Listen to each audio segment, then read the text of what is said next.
ورحمة الله وبركاته. إن الحمد لله نحمده ونستعينه ونستغفره ونعوذ بالله من شرور أنفسنا ومن سيئات أعمالنا. من يهده الله فلا مضل له ومن يضلل فلا هادي له. وأشهد أن لا إله إلا الله وحده لا شريك له وأشهد أن محمدًا عبده ورسوله. أما بعد، قال الله عز وجل: يا أيها الناس اعبدوا ربكم الذي خلقكم والذين من قبلكم لعلكم تتقون الذي جعل لكم الأرض فراشا والسماء بناء وأنزل لكم من السماء ماء فأخرج به من الثمرات رزقا لكم فلا تجعلوا لله أندادا وأنتم تعلمون. আলহামদুলিল্লাহ আলহামদুলিল্লাহ দারুল ঈমান ইসলামী কমপ্লেক্স মহিলা মাদ্রাসার উদ্যোগে তৃতীয় বাৎসরিক ওয়াজ মাহফিল অনুষ্ঠিত হচ্ছে। আলহামদুলিল্লাহ, আল্লাহর শুকরিয়া আদায় করি যে আজকে শেখ প্রফেসর ডক্টর লোকমান হোসেন আমাদের মুরব্বী, মাথার তাজ, তার সভাপতিত্বে অনুষ্ঠিত হচ্ছে আজকের অনুষ্ঠান।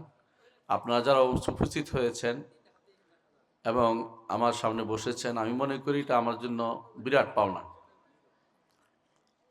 আপনারা বিরাট সহযোগিতা করেছেন আমাকে দ্বীনের কিছু কথা বলার জন্য। আল্লাহ তাআলা তৌফিক দেন, ইনশাআল্লাহ সেগুলো আলোচনা করব। আমি যতটুকু শুনেছি, এলাকা হচ্ছে আলেমদের এলাকা। অনেকেই এলাকা আমার কথা উল্লেখ করেছেন। তবে কি জানেন, অনেক সময় অনেক দিন পড়ে থাকলে কোনো কিছু, সেখানে অনেক জিনিস পড়ে থাকলে ময়লা পড়ে যায়। ময়লা পরিষ্কার করতে হয়। যতই আপনি ভালো জিনিস হোক না কেন, কিছুদিন পড়ে থাকলে সংস্কার লাগে। এই জন্যই কিছু জিনিস সংস্কারের বিষয়গুলি আলোচনার দরকার আছে, সংস্কার করার দরকার। এই জন্য না হলে এখানে এই আলেম যিনি আছেন, এখানে আমার কথা বলার কোনো দরকারই নেই। আলহামদুলিল্লাহ, ওনার ওয়াজ শোনার জন্য আমি বসে থাকি কোথাও কোথাও। আপনারা জানেন না কি ওয়াজ শুনে, এত সুন্দর আল্লাহ তাআলা ওনাকে আলোচনার সুযোগ দিছে, এটা শোনার জন্য বসে থাকি অনেক জায়গাতে আমি। অথচ আজকে আমি ওয়াজ করবো, আমার নিজেই ভয় ভয় লাগতেছে। যেটা বলছি সেটা হচ্ছে যে, কিন্তু আমি কিছু আলোচনা করবো যেগুলি আপনারা শুনেছেন, কিন্তু সংস্কার দরকার কেন জানেন? আমরা আগেও বলেছি, আল্লাহ তাআলা বলছেন ওয়াযাক্কির ফাইন্না যিকরা তানফাউল মুমিনিন। আর তোমরা স্মরণ করিয়ে দাও। স্মরণ করিয়ে দিলে ঈমানদারদের তা কাজে লাগে। বেশিরভাগ সময় মানুষ কিন্তু ভুলে যায়, আর শয়তান মানুষদেরকে ভুলিয়ে দেয়। শয়তানের কাজ হচ্ছে হয় ভুলিয়ে দিবে, না হয় ধোঁকা দিবে। আমাদের আদি পিতা আদম আলাইহিস সালাতু ওয়াস সালাম এবং মা হাওয়া, দুইজনকেই সন্তানকে ধোঁকা দিছে। দুইজন কিন্তু জ্ঞানী ছিলেন। আল্লাহ তাআলা পরীক্ষা পাশ করানোর পরে তাদেরকে তাদেরকে সম্মান দিয়েছেন। ফেরেশতা তাদেরকে সম্মান জানিয়েছে, তারপরেও তারা ভুল করেছে। এই জন্য আপনারা ভালো এলাকার মানুষ হলেও মাঝে মধ্যে ভুল হতেই পারে। সেই জন্য আমি কিছু জিনিস আলোচনা করবো যেগুলো আকীদা বিষয়ক। কেন আকীদা বিষয়ক আলোচনা করবো জানেন? ফিকহের মাসালার ক্ষেত্রে অনেকেই আপনারা ভালো জানেন, এমনকি কোনো কোনো মাসালাতে আমি পরবর্তীতে অনেক কিছু জীবনে শিখতে হয়েছে আপনাদের অনেকের কাছ থেকেই। কিন্তু আকীদার মাসালাতে অনেকখানে অনেকের চাপা পড়ে আছে বলে আমি বিশ্বাস করি। আমি যে আয়াতটি তেলাওয়াত করেছি, দুটি আয়াত তেলাওয়াত করেছি সূরা বাকারার, তাই না, 22 নম্বর 23 নম্বর আয়াত, অথবা 21-22 নম্বর আয়াত। এই দুটি আয়াতের ব্যাখ্যাই আমি করব ইনশাআল্লাহ। আপনারা জানেন যে আল্লাহ তাআলা কোরআনে কারিমে প্রথম যে নির্দেশ দিয়েছেন সেটা কি? কে বলতে পারবেন? কোরআনে কারিমে এই নির্দেশ না প্রথম নাজিল হয়েছে এই নির্দেশ? এটা প্রথম নাজিল হয়েছে, কিন্তু কোরআনে কারিমের প্রথম নির্দেশ হচ্ছে এটা, হে মানুষের। আমি যে আয়াতটি তিলাওয়াত করছি এটা প্রথম নির্দেশ। এর আগে নির্দেশ নাই, এর আগে শুধু বর্ণনা। বর্ণনা বুঝেন? যেমন আমি এতক্ষণ ধরে শেখের বর্ণনা দিচ্ছি, নির্দেশ দিচ্ছি যে আপনারা শেখকে সম্মান করবেন। বুঝেন না কথাটা? এটা হলো নির্দেশ। তো এই কোরআনে কারিমের প্রথম নির্দেশ হচ্ছে, হে মানুষেরা। এই মানুষ কারা? আমি, আপনি, সবাই, সমস্ত পৃথিবীর সমস্ত মানুষকে আল্লাহ অর্ডার করছেন। আল্লাহর অর্ডার যদি আপনি মানেন আপনার লাভ, না মানলে আল্লাহর কোনো ক্ষতি হবে? ক্ষতি হবে না। মুহাম্মদ রাসূলুল্লাহ সাল্লাল্লাহু আলাইহি ওয়াসাল্লাম বলেছেন, হাদিসে কুদসিতে আল্লাহ তাআলা বলেন, তোমরা সবাই যদি মুত্তাকি হয়ে যাও, মুত্তাকি তো বুঝছেন তাকওয়ার অধিকারী হয়ে যাও, একেবারে সবাই এক কলব হয়ে গেছে, এক আত্মা হয়ে গেছে যে আমরা সবাই মুত্তাকি, আল্লাহর রাজত্বে কোনো কিছু বাড়বে না। আর সবাই যদি কোনো ফাসেক ফাজির হয়ে যায়, একেবারে সবাই ফাসেক ফাজির হয়ে গেছে, আল্লাহর রাজত্বে কোনো কিছু কমবে না। তো লাভ কার? আমার লাভ, আপনার লাভ।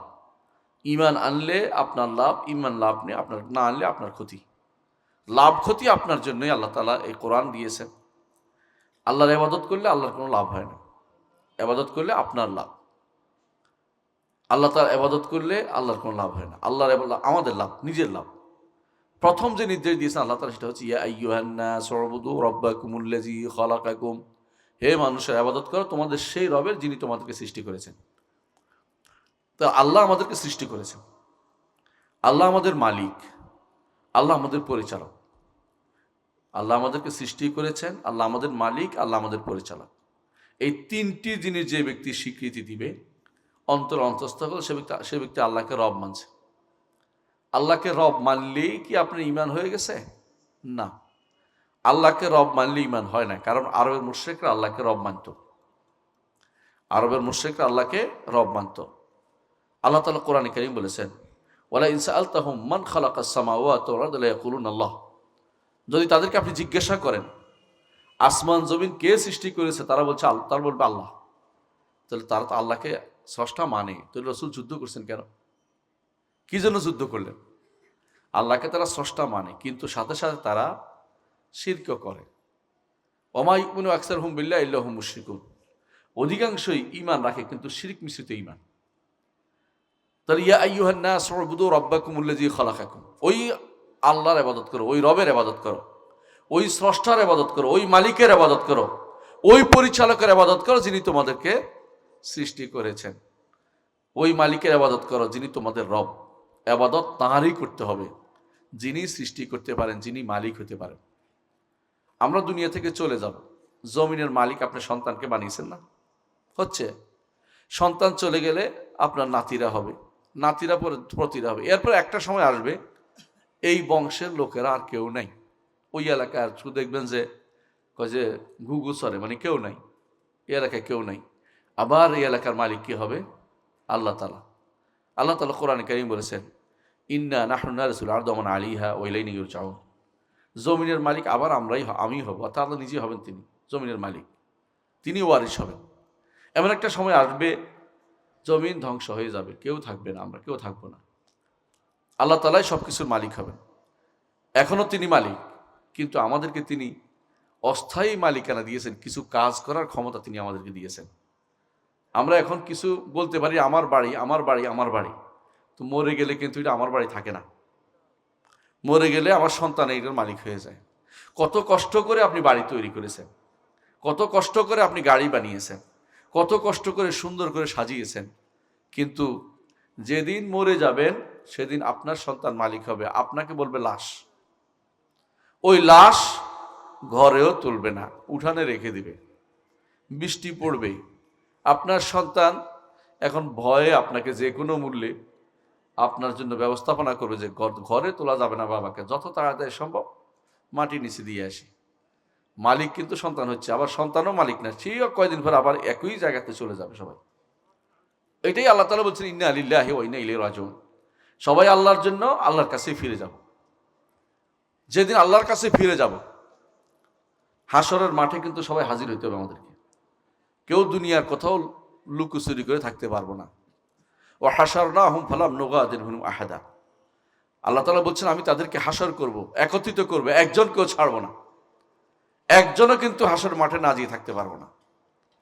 হাসরের মাঠ অনেক বড় মাঠ, যেই মাঠে কারো কোনো চিহ্ন নাই।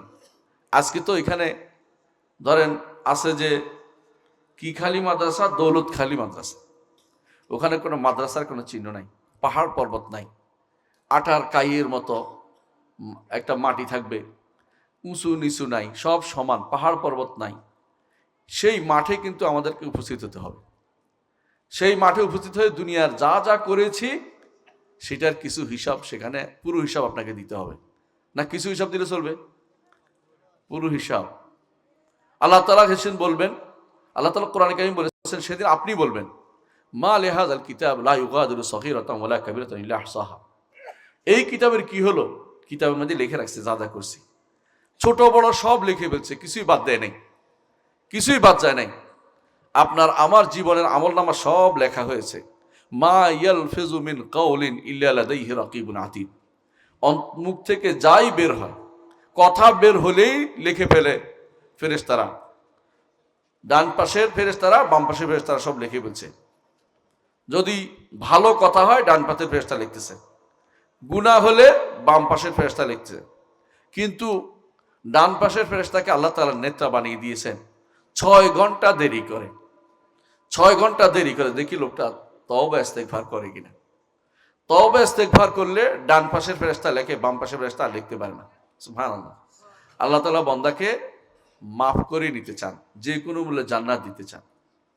আবার দেখেন গুনাহ করলে লুকাই রাখলে, কিছু না বললে হাসরের মাঠে আল্লাহ তাআলা বান্দাকে উঠে বলেন, এই গুনাহগুলি তুমি করেছ? বলে আল্লাহ করেছি। সরল স্বীকারোক্তি দেয় বান্দা হাসরের মাঠে, দুনিয়াতে কাউকে বলি নাই, আজকেও গোপন করে দিলাম, পার হয়ে যাও। সুবহানাল্লাহ। কিন্তু কাউকে বললেই বিপদ, সাক্ষী হয়ে গেল, সাক্ষী হয়ে গেল। গুনাহ আল্লাহ এবং বান্দার মাঝে যদি হয় তাহলে সেটা মাফ হয়, যদি কোনো মানুষকে বলে দেয়া হয় তাহলে সেটা সাক্ষী হয়ে যায়। কান সাক্ষী দিবে আরেকজনের কান আপনার বিরুদ্ধে। কোরআনে কারীমে আল্লাহ তাআলা বলেছেন যে দুনিয়ার বুকে মানুষ হয়তো মনে করছে তার চামড়াকে সে নাদুস নুদুস করার জন্য অনেক কাজ করতেছে। চামড়াকে নাদুস নুদুস করার জন্য বুঝেন নাই? ভালো ভালো খাই কেন? চামড়া ভালো থাকবে, সুস্থ থাকবে। চামড়ার মধ্যে কি কি মাখে, আরো এক একজন এক একটা মাখতেছে নাদুস নুদুস করার জন্য। এই চামড়া তো আপনার শত্রু। কেমনে শত্রু? আল্লাহ কোরআনে বলে দিয়েছেন, চামড়া সেদিন আপনার বিরুদ্ধে সাক্ষ্য দিবে। সেদিন কিছু মানুষ চালাকি করে বলবে, আমি তো এগুলি করি নাই, আমি দেখি নাই। আপনার ফেরেশতারা মিথ্যা লিখছে। চালাকি করলে ধরা খেয়ে গেছে। চালাকি করলেই ধরা খেয়ে যাবে সেদিন। আল্লাহ তাআলা কি বলবেন সেদিন? আল-ইয়াওমা নাখতিমু আলা আফওয়াহিহিম ওয়া তুকাল্লিমুনা আইদিহিম ওয়া তাশহাদু আরজুলুহুম বিমা কানু ইয়াকসিবুন। মুখ বন্ধ, হাতে কথা বলবে, পায়ে কথা বলবে, এমনকি চামড়াও কথা বলবে। ওয়া ক্বালু লিজুলুদিহিম লিমা শাহিদতুম আলাইনা ক্বালু আনতাকানাল্লাহু আল্লাযী আনতাকা কুল্লা শাইইন ওয়া হুয়া খালাকাকুম আউওয়ালা মাররাতিন ওয়া ইলাইহি তুরজাউন। সেদিন চামড়া কথা বলবে, বুঝছেন? চামড়া কথা বললে আপনি বলবেন যে কি হলো, তুমি আমার বিরুদ্ধে সাক্ষ্য দিচ্ছ কেন? তোমাকে নাদুস নুদুস করার জন্য আমি যত চেষ্টা করেছি, যত হারাম খেয়েছি, অপকর্ম করেছি, হারাম চাকরি করেছি, তারপর তোমাকে ঠিক রাখার জন্য তুমি কিনা আমার বিরুদ্ধে সাক্ষ্য দাও। তখন চামড়া বলবে, আল্লাহ তাআলা বলছেন, চামড়া বলবে যে আল্লাহ তোমাকে কথা বলার নির্দেশ সুযোগ দিয়েছেন, সে আল্লাহ আমাকে কথা বলার নির্দেশ দিয়েছেন। আল্লাহর নির্দেশ তো আমি পালন করতেই হবে। এই জন্য আমি কথা বলে দিচ্ছি, তোমার বিরুদ্ধে সাক্ষ্য দিচ্ছি। আমার কোনো কথা আমার কথা কোনো কিছু লুকানোর অনুমতি আমার নাই। ওয়া বাদা লাহুম মিনাল্লাহি মা লাম ইয়াকুনু ইয়াহতাসিবুন। যা ধারণা করেননি তা প্রকাশ হয়ে পড়বে। আপনি হয়তো মনে করেছেন এটা বোধহয় গোপন রয়ে গেছে। না, গোপনও আল্লাহ জানেন। গোপন যা আসবে সেটাও আল্লাহ জানেন। ইয়ালামুস সিররা ওয়া আখফা। গোপন যা হবে সেটাও তিনি জানেন। সামনে কি হবে গোপন এখনো আসে নাই, সেটাও তিনি জানেন। যে ভবিষ্যতে কি হলে গোপন আসবে সেটাও তিনি জানেন। জানেন না? আলা ইয়ালামু মান খালাকা ওয়া হুয়াল লাতীফুল খাবীর। আল্লাহ তাআলা বলছেন, যিনি সৃষ্টি করেছেন তিনি কি জানবেন না? তিনি তো সূক্ষ্মদর্শী। তিনি আপনার জন্য শুধু আপনাকে সৃষ্টি করে জগতে ছেড়ে দিয়েছেন, এই বিশ্বাস করার কোনো কারণ নাই। যে ব্যক্তি বিশ্বাস করবে যে জগতে ছেড়ে দিয়েছেন কোন রকমের দিক নির্দেশনা ছাড়া, আল্লাহ সম্পর্কে সে খারাপ ধারণা পোষণ করেছে। আল্লাহ তাআলা কোরআনে কারীমের জন্য বলেছেন, আফাহাসিবতুম আন্নামা খালাকনাকুম আবাতাম ওয়া আন্নাকুম ইলাইনা লা তুরজাউন। তোমরা কি মনে করেছো তোমাদেরকে বেহুদা সৃষ্টি করেছি, আমার কাছে তোমাদেরকে ফিরে আসতে হবে না? যে এটা মনে করে সেই হতভাগা। প্রতিটি কাজের হিসাব দিতে হবে। আমি এখানে বসছি এর হিসাব দিতে হবে, আপনি এখানে বসছেন এর হিসাব দিবেন। এই হিসাব ভালো হিসাব। আমি এখানে বসছি, যদি নিয়ত ভালো থাকে যে একটা মানুষ হেদায়েত পাইলে এটা আমার আখিরাতে জমা হবে, তো এটা আমার লাভ। আর যদি এখানে বসছি এই জন্য আমার বড় আলেম কইবে, তো আমি বরবাদ, শেষ। আর যদি এখানে বসে থাকেন আপনি যে দিন শিখবেন, আল্লাহ এটা আপনার আমলনামায় লেখা হবে। এমনকি আল্লাহ তাআলা আপনার কথা ফেরেশতাদের সাথে আলোচনা করবেন। মুহাম্মদ রাসূলুল্লাহ সাল্লাল্লাহু আলাইহি ওয়াসাল্লাম বলেছেন, কোথাও যদি কোনো জিকিরের মজলিস হয়, এই মজলিসগুলো হচ্ছে মাজালিস জিকির, জিকিরের মজলিস। আল্লাহ তাআলার কোরআন, রাসূলের হাদিস এবং হালাল হারামের মাসালা যেখানে আলোচনা, এটাকে মাজালিস জিকির বলা হয়। মুআয ইবনে জাবাল রাদিয়াল্লাহু আনহু বলেছেন এগুলি হচ্ছে জিকিরের মজলিস। জিকিরের মজলিস ওগুলি নয় যেগুলো লাফিয়ে মানুষের কাঁদিয়াতে উঠে যায়, প্যান্ডেলে উঠে যায়, ওগুলো জিকিরের মজলিস না। জিকিরের মজলিস ওগুলি না যেগুলিতে মানুষ কি করে, আল্লাহ আল্লাহ করতে করতে মরে যাচ্ছে, এগুলি না, এগুলি জিকির না। এই জিকির আমার নবী আমাদেরকে শিক্ষা দেন নাই। আল্লাহ আল্লাহ জিকির ইসলামে নাই, তেমনি ইল্লাল্লাহ ইল্লাল্লাহ জিকির ইসলামে নাই, এগুলি মানুষে বানাইছে। কিন্তু জিকির আছে সুবহানাল্লাহ, আলহামদুলিল্লাহ, লা ইলাহা ইল্লাল্লাহ, আল্লাহু আকবার, লা হাওলা ওয়ালা কুওয়াতা ইল্লা বিল্লাহ, ইস্তিগফার এবং রাসূলের উপর দরুদ। এই 7টা জিকির সবসময় রাখবেন, এগুলো উচ্চারণের জিকির। আর কিছু জিকির আছে শোনা জিকির, যখন আমরা শুনতেছেন, এখন কোরআনে কারীমের অর্থ শুনতেছেন, হাদিস শুনতেছেন, এগুলো জিকির। এটা যেখানে আলোচনা হয়, হাদিসে আছে রাসূলুল্লাহ সাল্লাল্লাহু আলাইহি ওয়াসাল্লাম বলেছেন ফেরেশতারা সেখানে এসে ডানা বিছিয়ে দেয়। ফেরেশতারা ডানা বিছিয়ে দেয়। ফেরেশতাদের ডানা আছে, ফেরেশতাদের ডানা সর্বনিম্ন ডানা 2টা, 3টা ডানা, তিনটাও আছে। মাসনা ওয়া সুলাস, জাআলুল মালাইকাতু রুসুলান উলি আজনিহাতিন মাসনা ওয়া সুলাস ওয়া রুবা ইয়াজিদু ফিল খালকি মা ইয়াশা। ফেরেশতাদেরকে আল্লাহ ডানা দিবেন, কারো দিবেন 2টা, সর্বনিম্ন 2টা, 3টাও দিবেন। 3টা যে কোথায় আছে আমরা তো বলতে পারবো না। 3 নম্বরটা 3টা ডানা। আর কারো আছে 4টা। কারো কয়টা আছে? জিবরিলের আছে কয়টা জানেন? জিবরিলের কয়টা আছে? 600 ডানা। 600 ডানা জিবরিলের। আপনি 600 ডানা একটু চিন্তা করেন তো কেমন। মুহাম্মদ রাসূলুল্লাহ সাল্লাল্লাহু আলাইহি ওয়াসাল্লাম যখন জিবরিল আলাইহিস সালাতু ওয়াস সালাম তার কাছে ওহী নিয়ে আসছেন প্রথমবার, তখন তো মানুষের সুরতে আসছেন। জিবরিল রাসূলকে চেপে ধরেছেন, রাসূলের সারা শরীর ঘেমে গেছে, ভয়ে আপনি তো মরে যাবেন, ভয় পাবেন না? একটা এরকম বিশাল দেহু মানুষ এসে আমার চাপে ধরতেছে, কত ভয় পাবেন না? রাসূল ভয় পেয়ে গেছে। তারপর আসে তার স্ত্রীকে বললেন যে আমার শরীর কাঁপতেছে, আমার কিছু একটা দাও, কাপড় দিয়ে ঢেকে দিয়েছে। তখন আসলো, আল্লাহ তাআলা নাজিল করলেন ইয়া আইয়ুহাল মুদ্দাসসির কুম ফাআনদির ওয়া রাব্বাকা ফাকাব্বির। তিনি ভয় পেয়েছেন। অর্থাৎ জিবরিল আলাইহিস সালাতু ওয়াস সালাম শুধু মানুষের সুরত 600 ডানা দেখার নেই, কিন্তু রাসূলুল্লাহ সাল্লাল্লাহু আলাইহি ওয়াসাল্লাম জিবরিলকে 2বার 600 ডানা বিষয় দেখছেন। একবার হচ্ছে কিছুদিন পরে রাসূল হাঁটতেছেন দেখতে পাচ্ছেন না কিছুই, হঠাৎ করে দেখেন যে আকাশ পুরো হয়ে 600 ডানা বিশিষ্ট জিবরিল দাঁড়িয়ে আছে। আপনার কেমন হবে বলেন তো? সঙ্গে সঙ্গে ভয়ে মরে যাবেন। 600 ডানা, ওরে বাবারে 600 ডানা, দেখা যায় না আর কিছু। জিবরিল আসল সুরতে দেখছে মুহাম্মদ রাসূলুল্লাহ সাল্লাল্লাহু আলাইহি ওয়াসাল্লাম। আরেকবার দেখছে কখন? যখন লাইলাতুল মেরাজের রাত্রিতে যখন সিদরাতুল মুনতাহার কাছে গিয়েছেন রাসূলুল্লাহ সাল্লাল্লাহু আলাইহি ওয়াসাল্লাম। সিদরাতুল মুনতাহার কাছে গেছেন রাসূলুল্লাহ সাল্লাল্লাহু আলাইহি ওয়াসাল্লাম। কোথায় গেছে? সিদরাতুল মুনতাহা কোথায়? 7 আসমানের উপরে। 7 আসমানের উপরে সিদরাতুল মুনতাহা। এর অর্থ হচ্ছে এটা হচ্ছে সীমা। মুনতাহা মানে শেষ, সিদরা মানে বড়ই গাছ। এখানে একটা কুল গাছ আছে, বড়ই গাছ আছে, এক একটা বড়ই কলসির মতো, বিরাট কলসির মতো। এমন মটকা আছে না, গাজী টাঙ্কির মতো এত বড়, মানে মটকার মতো এক একটা। রাসূল বলছে কুলাল হাজার এলাকায় কুল্লার মতো এত বড় এক একটা বড়ই। কয়জনে খাবেন আপনি?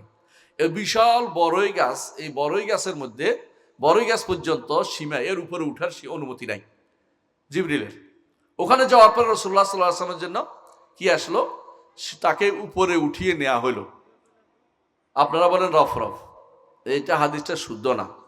রফরফ আসছে এই কুল গাছের উপরে এসে সেটা পড়ছে। কুল গাছ মানে যে বড়ই গাছটার উপরে পড়ছে। এর সৌন্দর্য রাসূল বর্ণনা করতে পারে নাই। এটি আল্লাহ তাআলা কোরআনে কারীমে সূরা আন-নাজমের মধ্যে বলছে ইজ ইয়াগশা সিদরাতা মা ইয়াগশা মা যাগাল বাসার ওয়া মা তাগা লাকাদ রাআ মিন আয়াতি রাব্বিল কুবরা। সিদরাকে যখন রফরফ, এই আলো সৌন্দর্য, আমরা এখন গাছের মধ্যে কি করি, মাঝে মধ্যে ওই বিভিন্ন রকমের রং লাগাই, আলো লাগাই। তো এই আলো যখন পড়ছে, আল্লাহর পক্ষ থেকে আলোটা দেয়া হয়েছে, সেই আলো দেখে রাসূল তো সৌন্দর্যে দিশাহারা, এত সুন্দর জিনিস কেমনে হয়! সুবহানাল্লাহ, সুবহানাল্লাহ।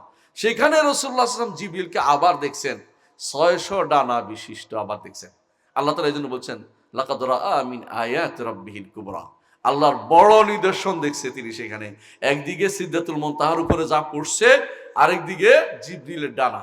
এই বিশাল দেখে তিনি অত্যন্ত খুশি হয়ে গেছেন রাসূলুল্লাহ সাল্লাল্লাহু আলাইহি ওয়াসাল্লাম। তারপরে সেখানে উপরের দিকে আর জিবরিল নাই, সেখানে মুহাম্মদুর রাসূলুল্লাহ সাল্লাল্লাহু আলাইহি ওয়াসাল্লামকে আল্লাহ তাআলা নিয়ে গেছেন। কি উপায়ে নিয়েছেন এটা আমরা বর্ণনা করি না। এখানে বেদাতীরা কি বলে জানেন? বেদাতীরা বলে একটা পিঠ আসছিল, সে পিঠে উড়াই নিয়ে গেছে। আচ্ছা, সে পিঠটা কে ছিল? আব্দুল কাদের জিলানী ছিলেন। নাউযুবিল্লাহ। এরা বলে যে আব্দুল কাদের জিলানীর পিঠের মধ্যে পায়ের দাগ দেখে তার মুরিদেরা জিজ্ঞাসা করেন, হুজুর আপনার পিঠে পায়ের দাগ কেন? কয় যে আমি তো সেই রফরফ ছিলাম যেটাকে আমার পিঠে চড়ে তিনি ওখানে চলে গেছেন। নাউযুবিল্লাহ। বেদাতীরা কি করে? আব্দুল কাদের জিলানী রহমতুল্লাহ, তিনি ইমাম ছিলেন, আলেম ছিলেন, ওনাকে নিয়ে বাড়াবাড়ি করতে করতে ওনাকে তাগুত বানিয়ে ফেলছে। ওনাকে নিয়ে এমন সব কথা বানাইছে যেটা কল্পনা, মানে মানুষ চিন্তাও করতে পারে, মিথ্যা কথাগুলি বানিয়ে দিছে ওনার নামে, যে উনি এটা ছিলেন, এটা ছিলেন, এটা ছিলেন। ওনার নামে একটা নাম দিচ্ছে কসিদা গাউসিয়া। কসিদা গাউসিয়ার মধ্যে শিরকে ভরা। এটা কি? সেটা হচ্ছে এটা আমার এই ক্ষমতা, আমার এই ক্ষমতা, আমার এই ক্ষমতা। এটা কোনোদিন আলেমরা বলে না। এগুলি হচ্ছে জাহেলদের কথা। অলির নামে মিথ্যাচার করে তারা কি করছে? এই জিনিসগুলো তারা আবিষ্কার করেছে। কথা বুঝছেন কিনা? তো যেটা বলছিলাম যে মুহাম্মদুর রাসূলুল্লাহ সাল্লাল্লাহু আলাইহি ওয়াসাল্লাম তিনি কোথায় গেছেন? মেরাজের রাত্রিতে গেছেন আল্লাহর কাছে, আরশের কাছে গেছেন। আরশের কাছে যাওয়ার পরে আল্লাহ তাআলা ফাআউহা ইলা আবদি মা আওহা, আল্লাহ তাআলা তার বান্দার কাছে অর্থাৎ মুহাম্মদুর রাসূলুল্লাহ সাল্লাল্লাহু আলাইহি ওয়াসাল্লামের কাছে যা ওহী প্রেরণ করা তা ওহী প্রেরণ করেছেন।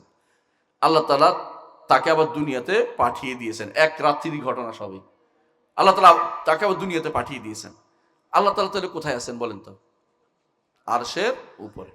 আল্লাহ তাআলা আরশের উপরে, সৃষ্টির ভিতরে তিনি নন। কেউ যদি মনে করে যে আল্লাহ তাআলা সৃষ্টির ভিতরে, কেউ যদি মনে করে আল্লাহ তাআলার পায়ে কেউ সিজদা করে, কেউ যদি মনে করে আল্লাহ তাআলার কুদরতি পায়ে সিজদা করে, সবগুলি পথভ্রষ্ট। কেউ যদি মনে করে যে আল্লাহর পায়ে সিজদা করছে, সে ব্যক্তি কাফের। আপনার স্যার জিজ্ঞাসা করেন, স্যার তো এখানে আছে, আপনার জিজ্ঞাসা করেন, সে ব্যক্তি কাফের। কেন? স্রষ্টা এবং সৃষ্টি আলাদা।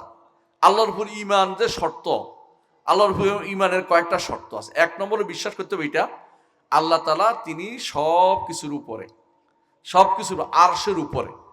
আরশ হচ্ছে সব কিছু উপরে সৃষ্টি, তার উপরে আল্লাহ, আর উপরে এর কোনো আর কিছু নাই, আল্লাহই আছেন। আরশের উপরে আল্লাহ। আপনার কাছে স্পেস মনে হলে ভুল হবে, আল্লাহই আছেন।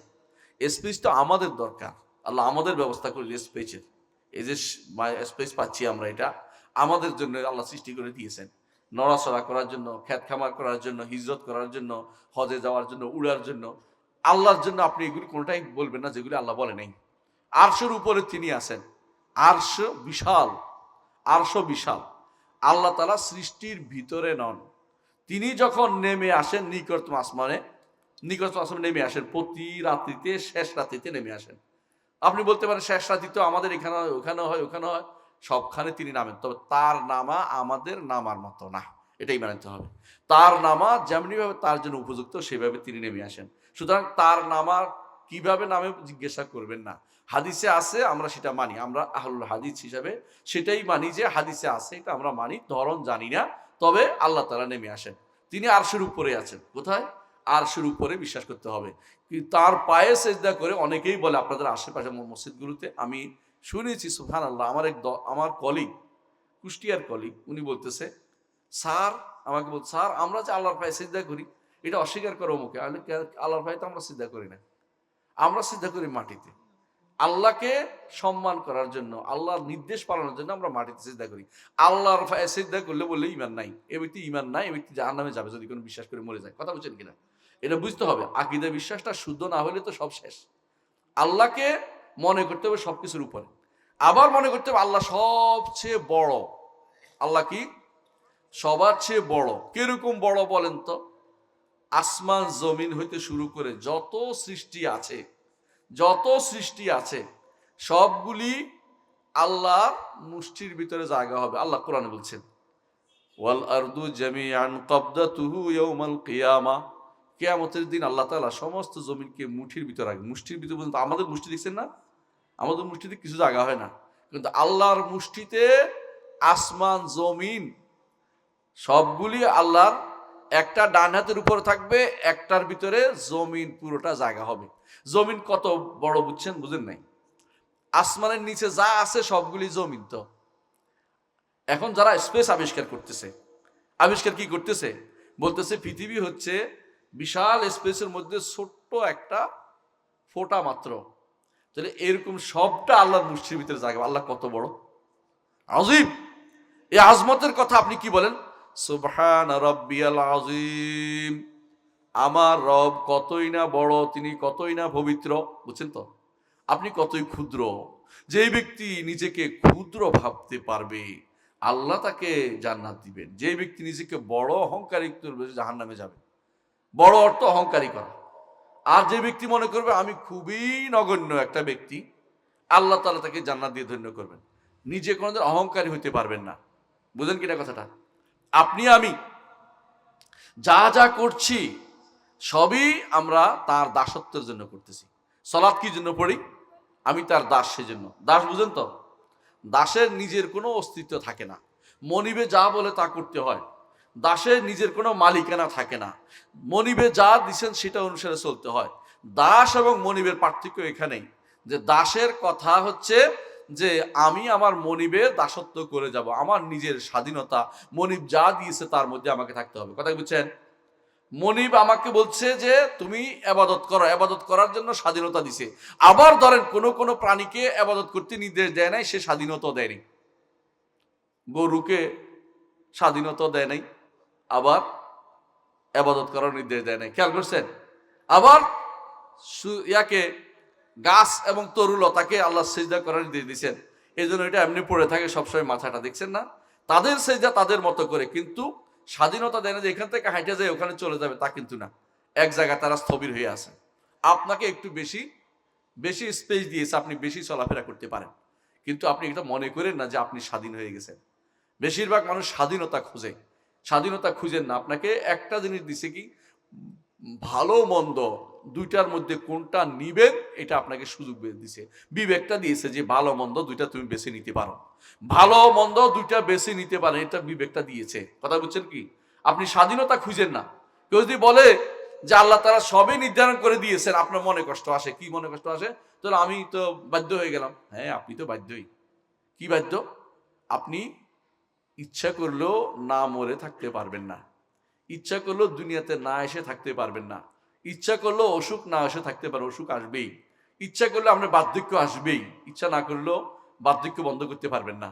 তাহলে আপনার কিছু জায়গা আছে, এগুলিতে আপনার কি আছে, আল্লাহ তাআলা নির্ধারণ করে দিয়েছেন। এটাকে বলা হয় যে আল্লাহ তাআলার কাদা কাউনি, অর্থাৎ প্রাকৃতিক ভাবে আপনি আল্লাহ তাআলা নির্ধারণ করে দিয়েছেন, এগুলি বদলাবে না।